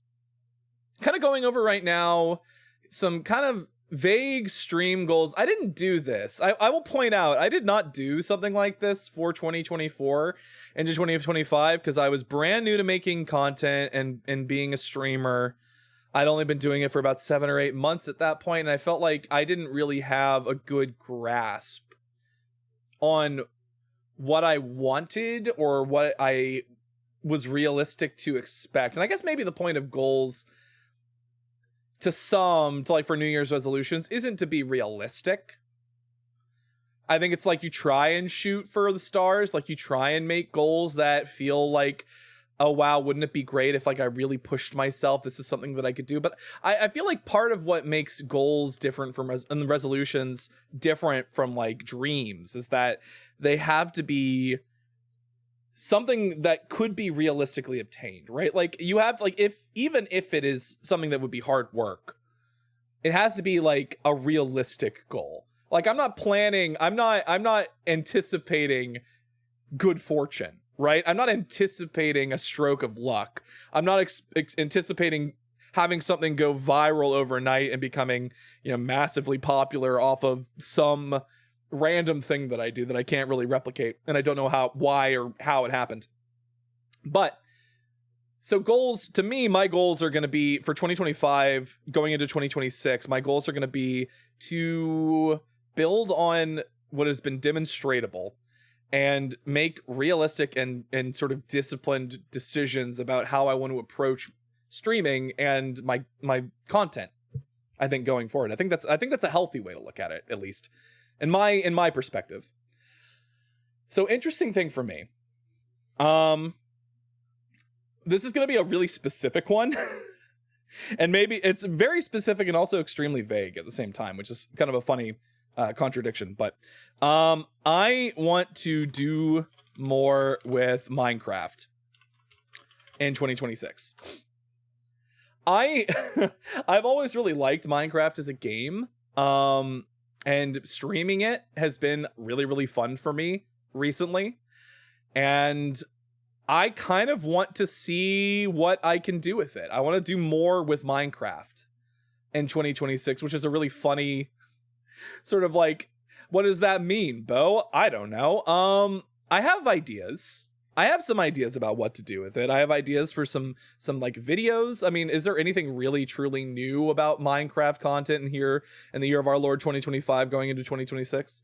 There's been so much done with the game, and there's so many like very popular big creators that it feels like a weird space to try and get into now. But I think one of the beautiful things about Minecraft and games like it is that you have the space and the opportunity to express your sort of unique flair more than a lot of other types of games in that space. So I want to do more with Minecraft in 2026. And that includes, I want to get that community server set up. I want people that if they would like to and want to have an opportunity to play probably like vanilla plus Minecraft, it wouldn't be heavily modded, but there'd be some stuff in there, to have an opportunity to play Minecraft as part of a community.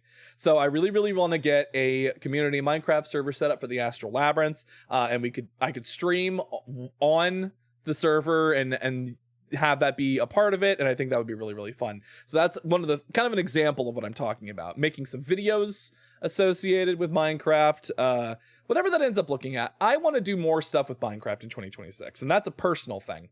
So likewise, I want to actually make some more opinion-based and like more sort of like research-based stuff. So like more video essays, more kind of like opinion-y kind of videos. I'm not with mods, not with mods, Onyx. Or with very light modding.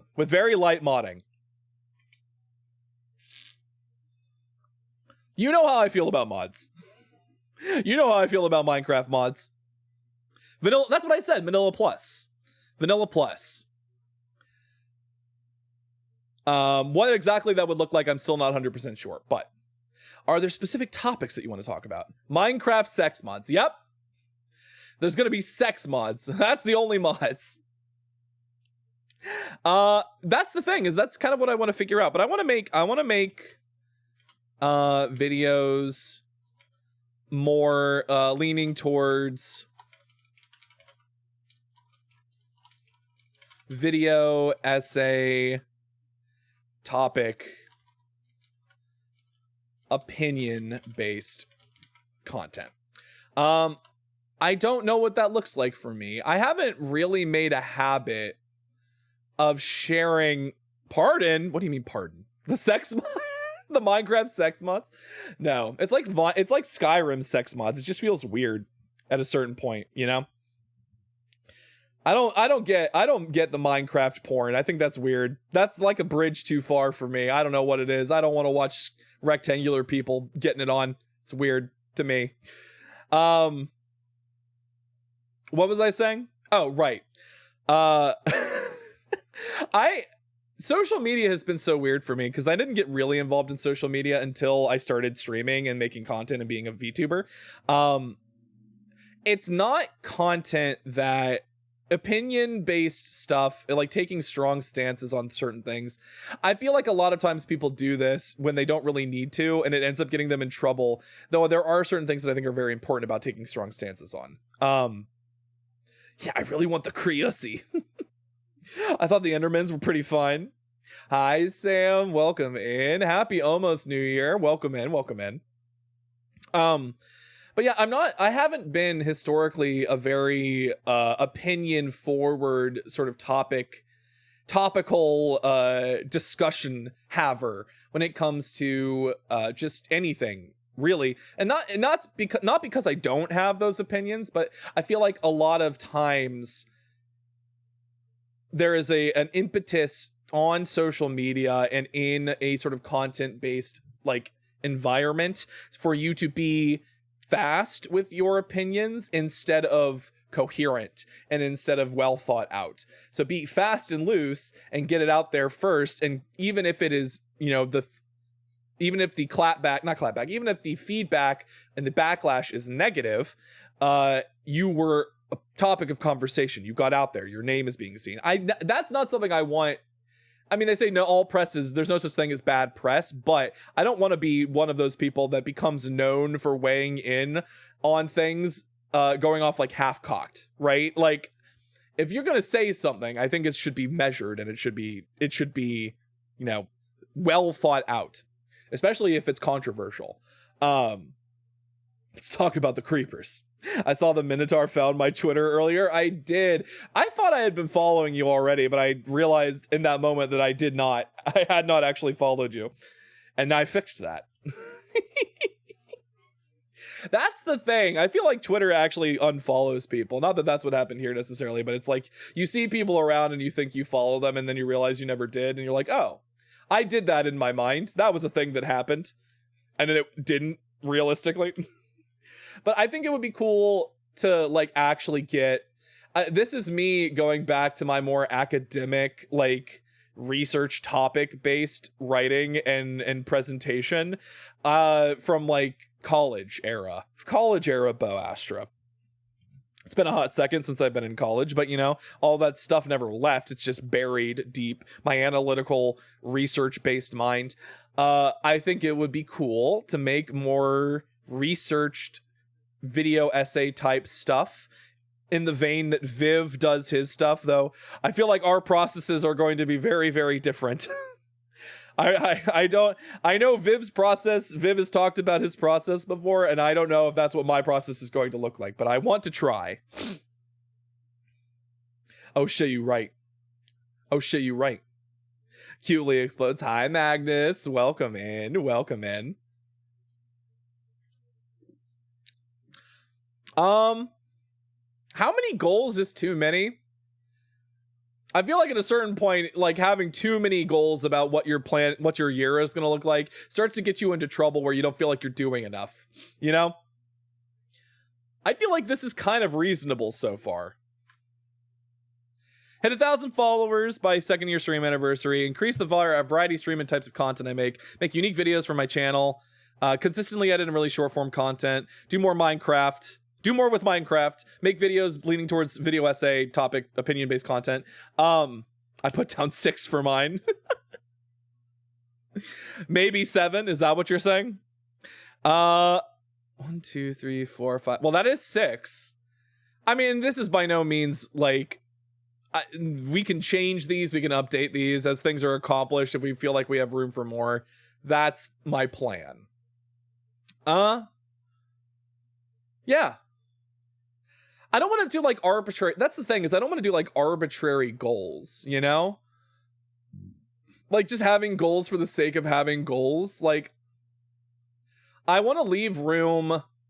There's this concept, I think, that gets often used in tabletop RPGs, which I'm a big fan of. I'd love to do more stuff with that.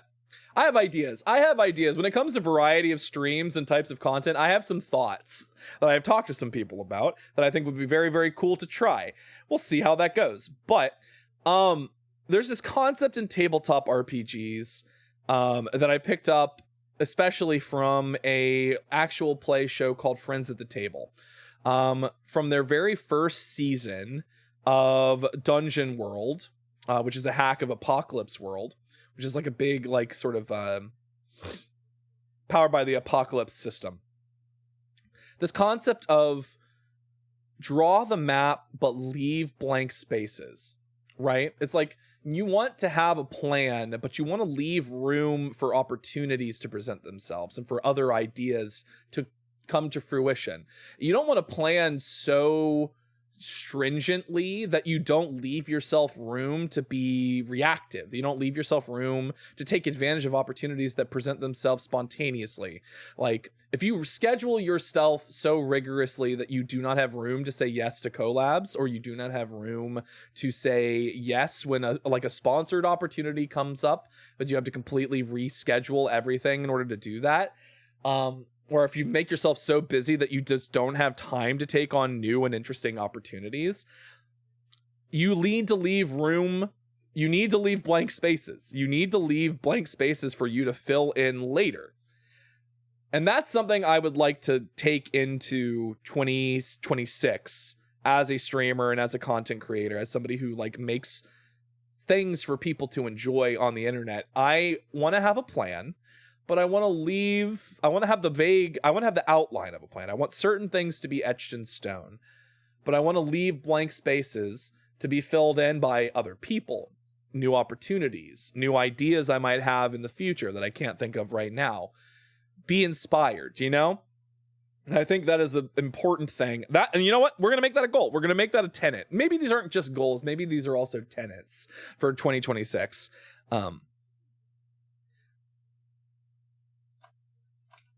Draw the map. And I'm going to know what this means. So if it doesn't make sense to you, it'll make sense to me. Draw the map, but leave blank spaces. And I think that to me might be one of the most important ideas I have going into the next year, especially because I don't know what my life or schedule is going to look like for the next few months as I try and find my next work opportunity, and things change for me a lot in that way. But I think being open to the possibilities is such an important idea, especially when so much is so uncertain. But there's something I want to hold on to in the middle of all that. So having some concrete goals and then leaving myself open to the possibilities is kind of where I want to be. So that, I think, does it for me in terms of goals. Like I feel good about this kind of feeling, this kind of energy going into 2026. And if you're the type of person that needs to have more strict and more defined goals, more power to you. I've got a couple of those, but I think a lot of what I want to do is much more like I want to really settle in on certain things. And I think that is indicative. I think that's indicated here. I'm excited. I'm excited by this. Okay, well, we have about 30 minutes, 30-ish minutes before New Year's. What are we gonna do? What are we gonna do now? This is where everything kind of falls apart for me, because we came into this fast and loose, and I don't know what else to do. Oh, I know what we can do. I'm a liar. I know exactly what we can do. We can play Food Guesser. Our last Food Guesser of 2025.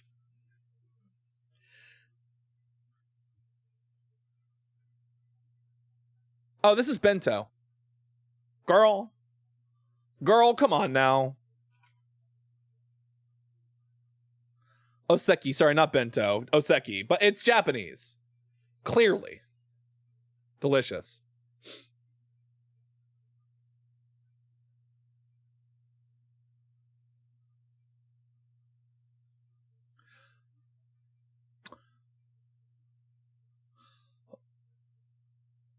I'm concerned.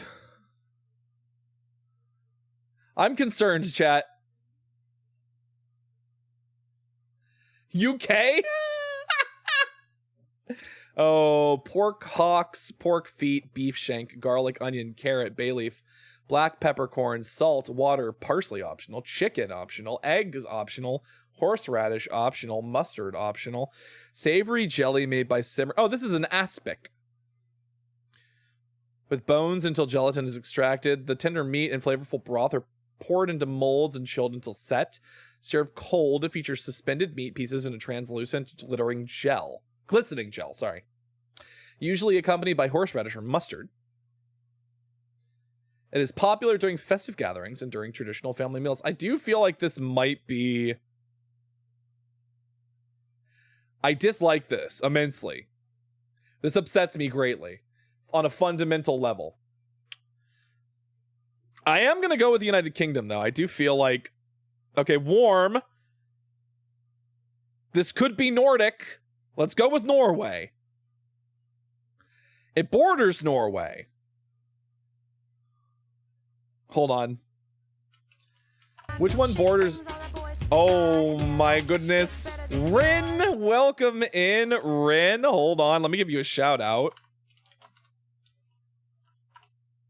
There you go. I don't know if Freysa and Onyx are still here, so let me give you a shout out really quick. Rin, welcome in. Thank you so much for the raid.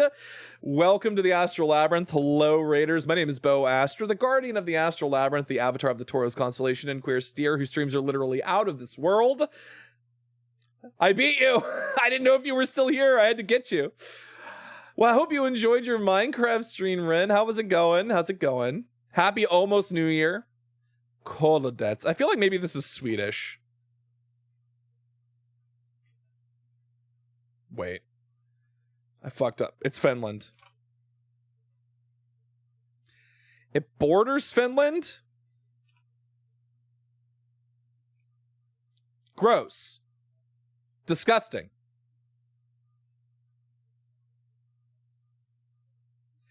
It was Russia. That technically does border Norway.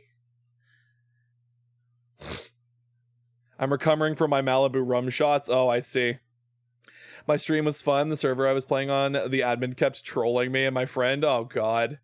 Admin abuse. Are these grapes? These are just grapes.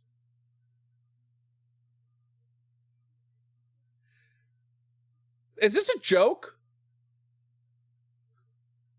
Is this a fucking joke? Ingredients: 12 grapes. This dish consists of 12 fresh grapes, each eaten in rapid succession as the clock strikes midnight on New Year's Eve. The tradition symbolizes good luck and prosperity for each month of the coming year. Participants eat 1 grape for every chime.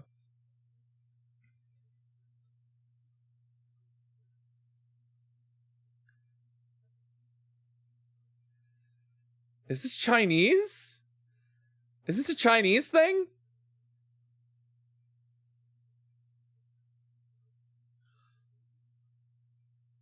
I've never heard of this. I've never heard of this until right now. I'm not to be like culturally insensitive, but like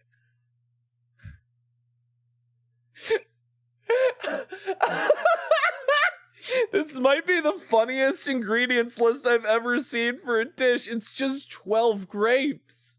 Specific number of grapes is the funniest part of this. I don't know what is so funny to me about a very specific number of a thing being necessary, but like having this be specifically 12 grapes, I understand why, but it's so funny. I'm gonna go with Korea. It's not North Korea. This isn't China. This is like it's ice cold, so it's to the northwest of North Korea. Is this Europe?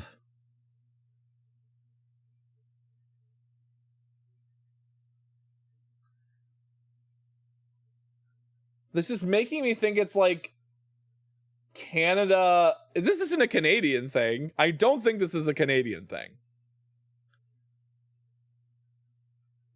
I want to say Europe. I want to say somewhere in Europe, but I do not know where. Maybe I'm going to do the United Kingdom and see what that gives us. Okay. It's warm. The UK is warm. Maybe this is Portugal.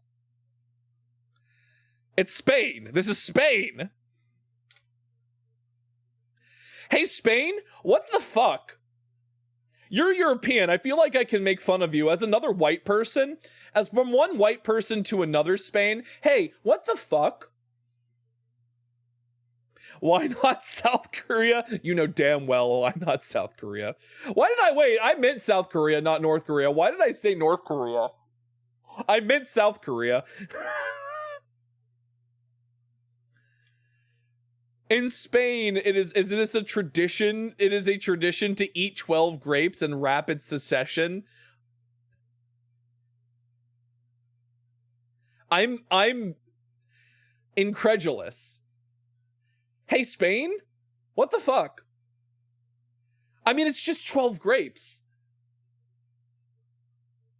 Oh, wait, hold on. We can get an actual explanation for this. Hold on. Las doces uvas de la suerte, known as the 12 grapes of luck, is a Spanish tradition involving the consumption of 12 grapes at midnight on New Year's Eve. This practice dates back to the early 20th century. The earliest recorded... I'm about to start Daffy Ducking it. The earliest recorded instance was in 1895, when newspaper references mentioned eating grapes and drinking champagne to celebrate the new year. The tradition became widespread in 1909. Jesus Christ, so this is like an early 20th century thing. What the good goddamn is wrong with you? Who guessed that this was fucking Spain? Nobody would have guessed this was Spanish. Unbelievable. Oh, no, why would you do this to me? Oh, why would you do this to me? These are both good. These are both really good. Okay, this is a thing that I've said. This is a personal bias of mine.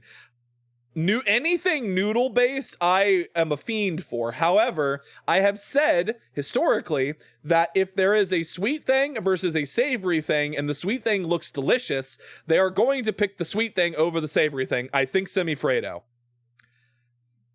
I was right. Now, a chocolate bullet versus Boudin Creole. I am once again going to go with the sweet thing over the savory thing. Maghrebi mint tea versus Balo Balo. Usually I go with the food over the drink, but I do think the drink is going to win this one. Contomayor stew from Ghana or Curanto from Chile. Curanto. We've gotten a lot better at this. Escalapa muda. I think this is Indonesian, yeah. Guatemala, hilachas. This one. Refreshing beverage featuring young coconut. Combines tender coconut flesh and sweet coconut water, often served chilled with ice. This part of the stream always makes me so fucking hungry. Listen, if I can't make you hungry just before midnight on New Year's, then what am I even doing with my life? A splash of simple syrup or sweetened condensed milk is added for extra sweetness, sometimes garnished with lime or other tropical fruits for a tangy twist. Now here's the problem. I feel like I'm gonna follow my heart. Kiefer, Happy New Year. We're almost there. We're like 22 minutes away from New Year. I know I say it usually goes to the sweet thing over the savory thing. I'm going to go with my gut here, and I'm going to say the hilachas from Guatemala are going to be the winner here. I shouldn't have gone with my gut. Cholera! Oh, fuck Scrapple. Sorry, easy. I saw Scrapple, and I'm like, God, no. This is Plate Off, which is a sort of variation on Food Guesser, where you have to like figure out which one you think a majority of people picked. Mother-in-law. The dish involves placing a tamale inside a hot dog bun and then topping it with chili. Add diced onion, mustard, and shredded cheese on top. That actually doesn't sound bad. That actually sounds pretty good. That's not a hot dog. It's a tamale in a hot dog bun, which feels like a lot of starch. Hearty soup made with pickled cucumber. I mean, oh, that was but only by 0.2 though. That was actually really close. Jansen's Temptation traditionally features ingredients like potatoes, onions, and a specific type of small preserved fish, often enjoyed during festive occasions and has a strong cultural presence in its homeland, sometimes served at Christmas dinner. An opera singer. Okay, well, it doesn't really tell you. Okay. Well, I'm so confused. I mean, cock. We have to pick cock, right? Didn't even look. I saw the chickpea salad and I was like, fuck no. We had to pick cock. Did you tell me you wouldn't pick cock? Cook. All right. Hold on. I need to go grab a thing really quick because we're 20 minutes away from New Year's. I need to go get my champagne. I'll be right back. I'm going to head to the BRB screen, but know that I will be right back.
Okay. I'm back. And I have champagne. I have a lemon soda ready to ring in the new year. Hell yeah. You all won't get to see me struggling with trying to get this off.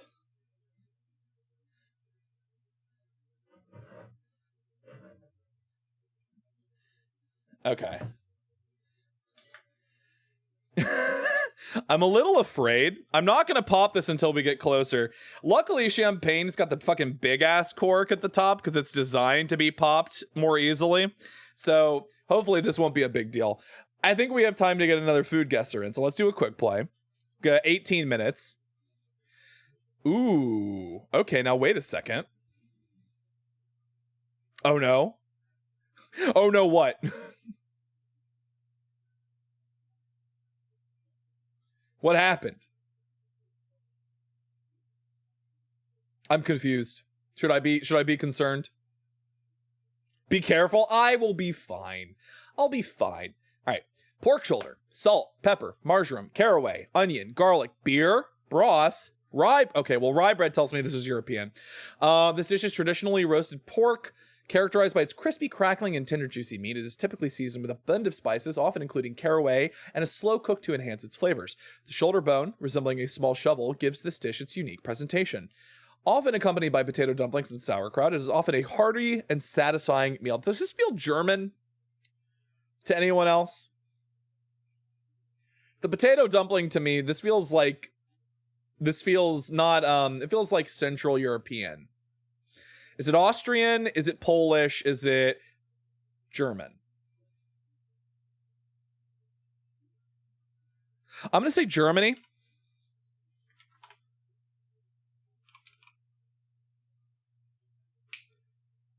What did I fucking say?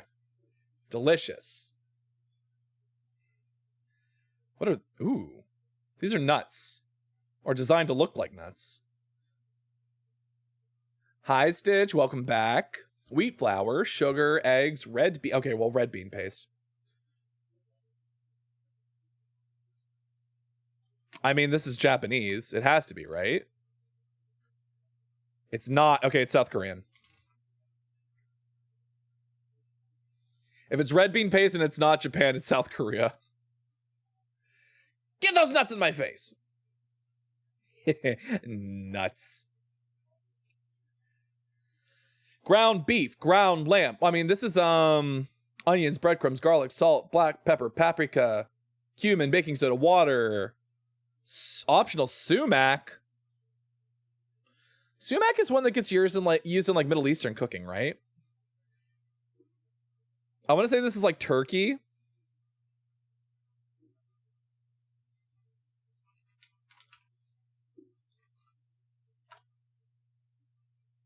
I was going to say this sounds like kofta. And it was in fact kofta. Wait, what is this? Fish? Ooh. Tapioca flour. Salt, sugar, garlic, water, pepper. Shrimp, shallots, and spices. Traditionally, a crispy, savory snack made from a mixture of fish meat, tapioca flour, and seasonings. This dough is shaped, steamed, and then thinly sliced before being sun-dried and deep-fried to create a light, crunchy texture. Often enjoyed as a snack or a side dish, it pairs well with spicy sauces and adds a delightful crunch to meals. I want to say this is Southeast Asian, but like, is this Malaysia, Indonesia, Thailand, or Vietnam? Tapioca flour could, oh god, it could be any of them.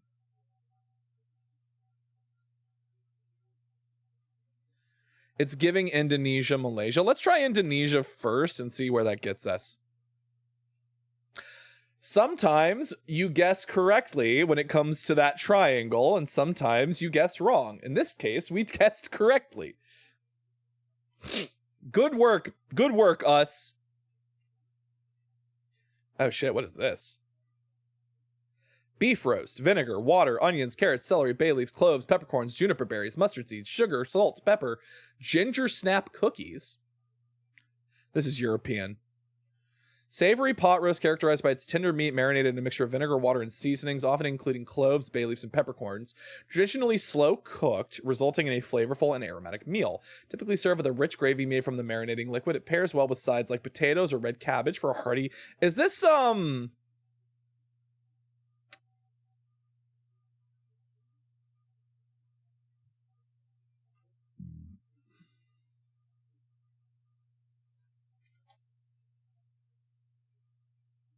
Oh, okay. It's not Poland, but it does border Poland. So this is German, maybe? It borders Poland to the west by southwest. So this is probably... German is my biggest choice here. But is there something that is more correct?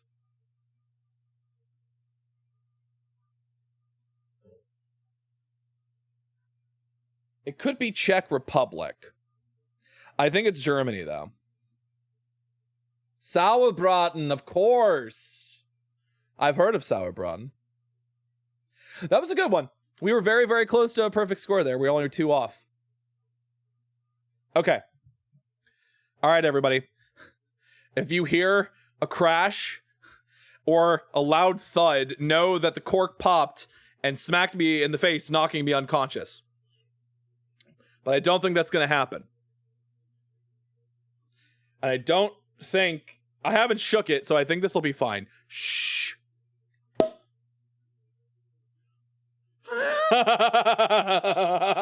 That was audible. I don't know if you heard that through the mic. That was fucking audible.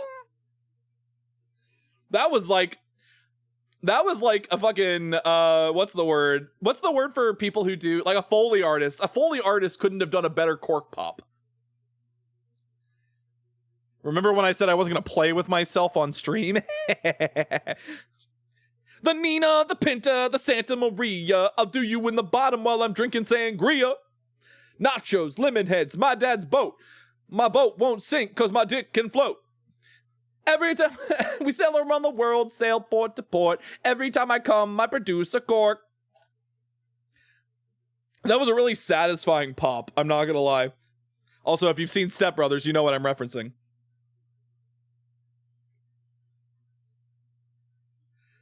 All right, I'm pouring myself a glass of champagne. I do not have a champagne flute. I have a glass, but I have a La Marca Prosecco sparkling wine.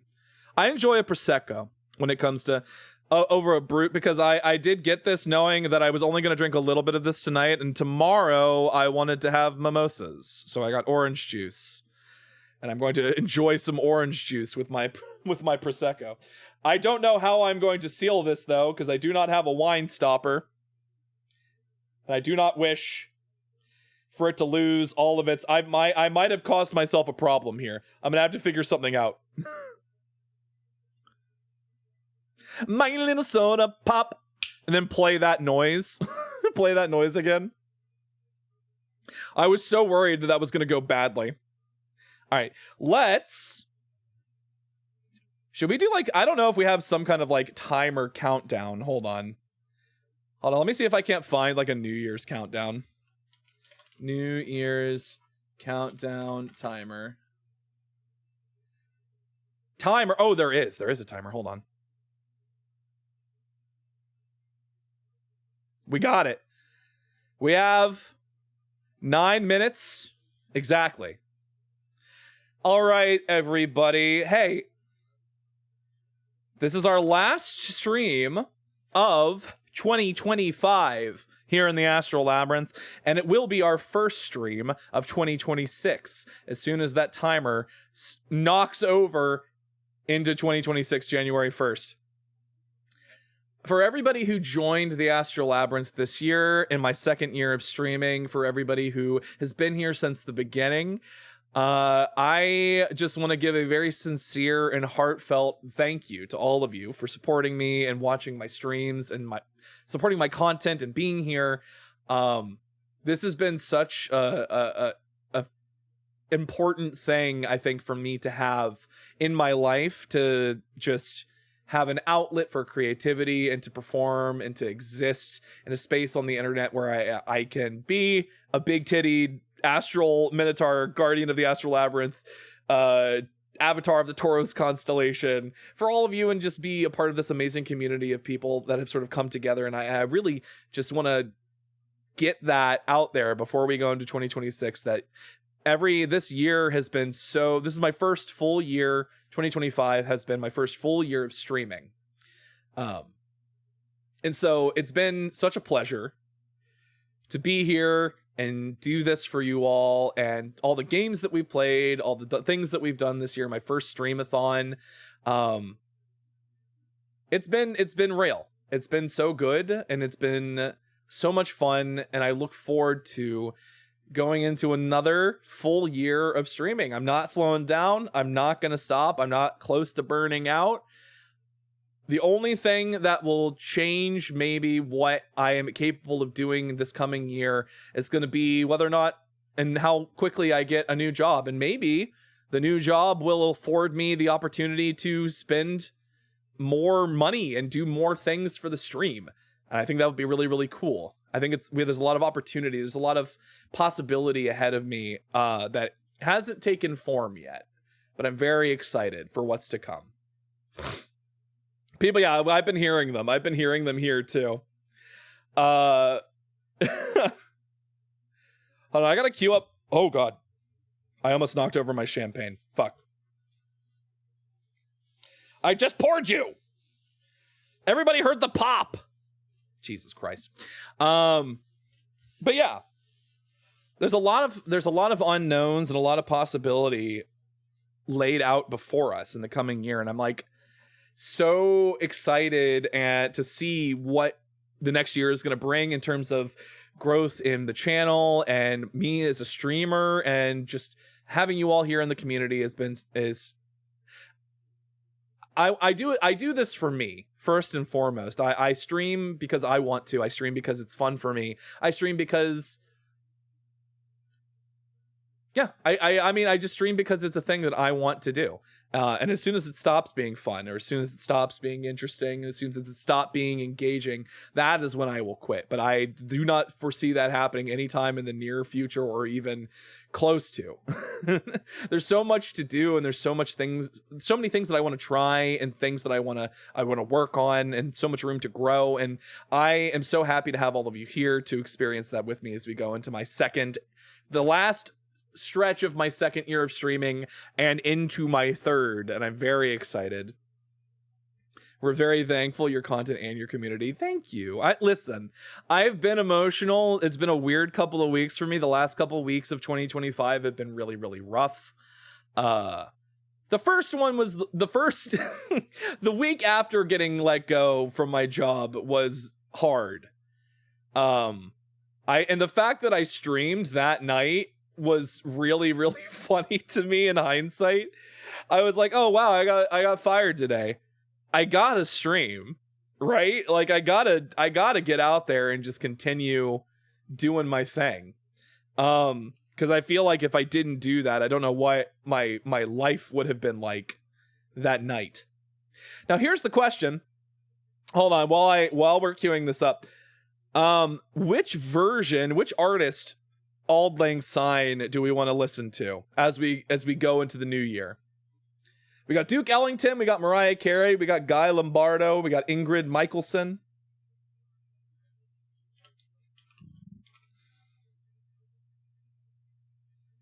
What are we thinking? Anybody got a preference?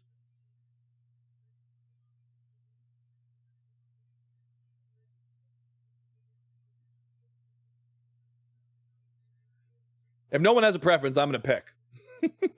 Because we got less than 4 minutes now. I think I'm going to go with probably Duke Ellington. Duke Ellington feels like a good one for me. But yeah. Here's to all the good things that happened in 2025, to putting all the bad things that happened towards the end behind us. And let's look forward to the possibilities of what awaits us in 2026 for me and for all of you. Hopefully 2026 is a good year. I know things have been super weird, especially if we live in the States. It's a weird time right now, clearly. If I can be any kind of haven or shelter from what's happening out there, we can just be, not that I don't think it's important to talk about the state of the world and what's happening, and take a stand where things are, it's important to take a stand, to draw a line in the sand. But if I can be a place of comfort and a place of, entertainment, a port in the storm for you all, and for myself included, that's what I want to do. I mean, that's what I'm here for, partially. Thank you for the hydrate and the stretch, Onyx. And the horn polish. As we are almost 2 minutes away.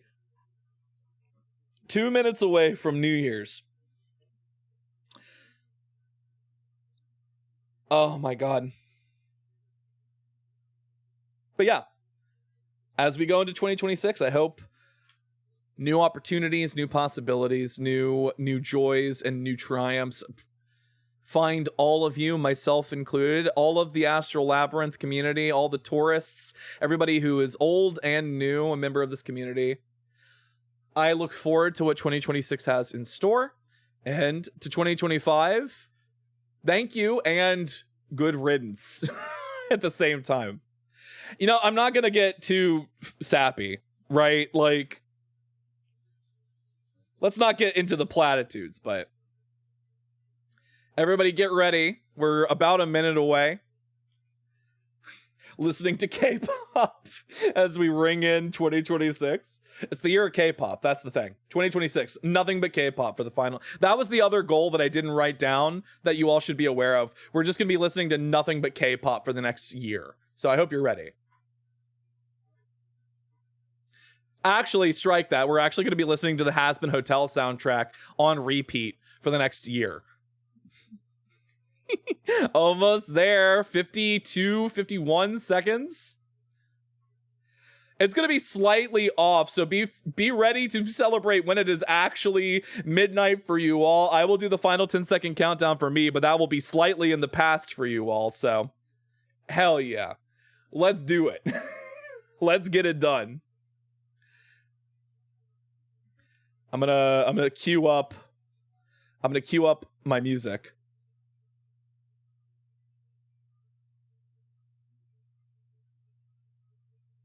All right, everybody. 15 seconds. Whew. And that's 10, 9, 8, 7, 6, 5, 4, 3, 2, 1. Happy New Year, everybody. Oh, it's going back. It's going back. What the fuck happened? Why is it counting up now? Happy New Year, everybody. Here's to 2026 in the Astral Labyrinth. It's not the year of the bull, but it might as well be.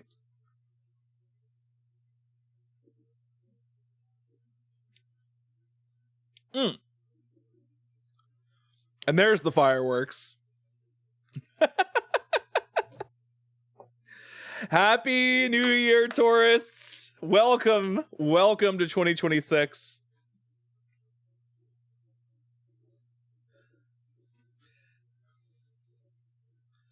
This isn't a traditional auld lang syne, but it is jazzy. And I like that. Now, may all of your dreams and hopes come true for the year ahead of you. I'm doing like the Leonardo DiCaprio in Great Gatsby, where he sort of like holds up the glass and just like, just you know the meme. Happy New Year, everybody. Oh God, I got a lot of people to wish a Happy New Year to. Hold on.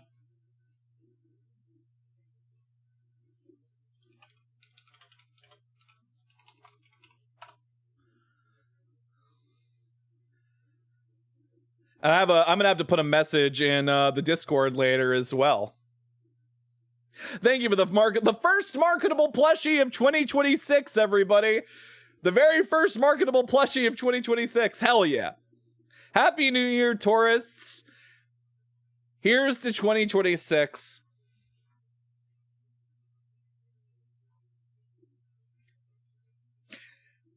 And I don't really have anything else planned. This was it. Top games of 2025. Thank you for the Minnow Milkers, Azrael. Zombie's gonna be mad at me, but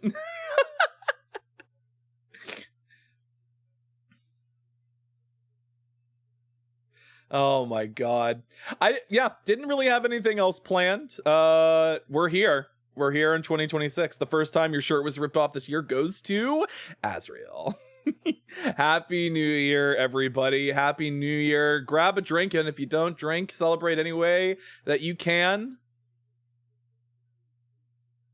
This is a pretty good Prosecco.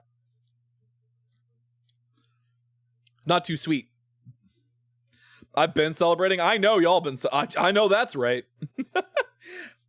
I was talking too much to shove alcohol into my mouth, so now I have to catch up.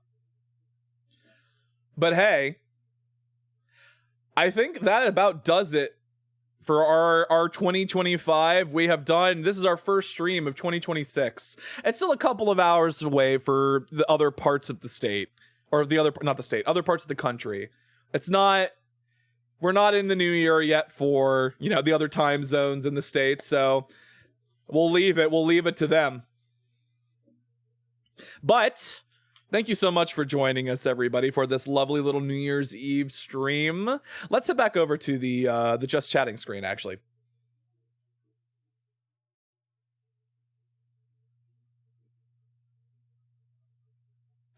Alrighty, everybody. Well, hey, thank you so much for joining me for tonight's tour and the first and the last stream of 2025 and the first stream of 2026. It's been a true pleasure streaming for you this year as we go into the last several months of my second year of streaming and into my third. It has been truly a pleasure and an honor to entertain you all. If you are not following me on social media, you can find me on Twitter/X and Blue Sky. You can also find me on YouTube, my main channel and my VODs channel. And if you are not a member of the Astral Labyrinth Discord, please, we would love to have you join the Astral Labyrinth community, become a tourist on Discord. You can find all the latest announcements, schedules, streams, when I go live, and art and other types of content go there before they go anywhere else. We would love to have you. The community is always growing. It'd be fantastic to have you. Schedule. My first actual full stream for 2025 for 2026. We're going back in time again. We keep doing that. First actual stream for 2026 is going to be on Sunday, 2 p.m. Eastern. We're going to be playing Case of the Golden Idol here live in the Astral Labyrinth, 2 p.m. Eastern. But I will be on friend of the channel and a good sort of streamer friend, Kyoko Pups, stream tomorrow. He's doing a New Year's Day stream for his birthday. We're going to be around at 7 p.m. roughly Eastern. I think it'll be about 4 p.m. for him in Pacific time.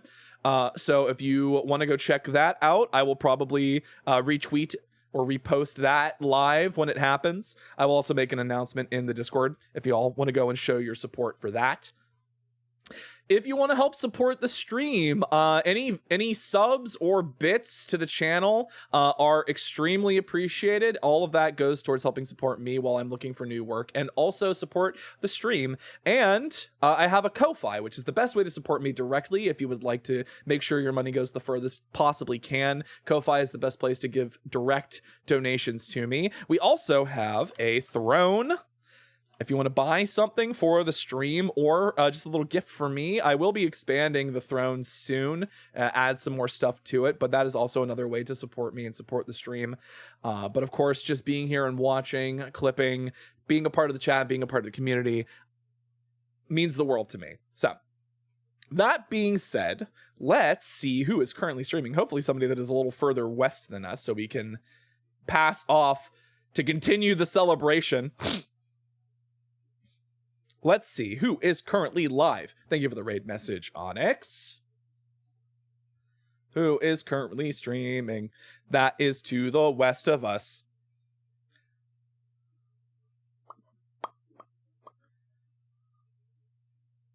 You know who is streaming that I haven't had a chance to raid in a while because he is usually raiding.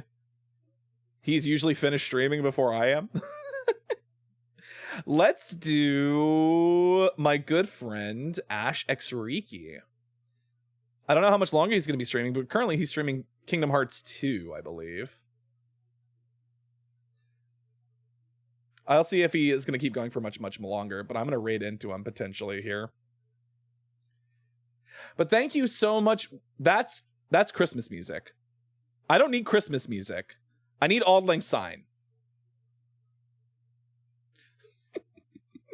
All right. Thank you once again for the raid message, chat. If you want to use it, you can use the raid message that Annika's posted in chat. Thank you so much, everybody, for joining me for tonight's tour of the Astral Labyrinth, the final tour of 2025 and the first of 2026. I'm looking forward to the year to come.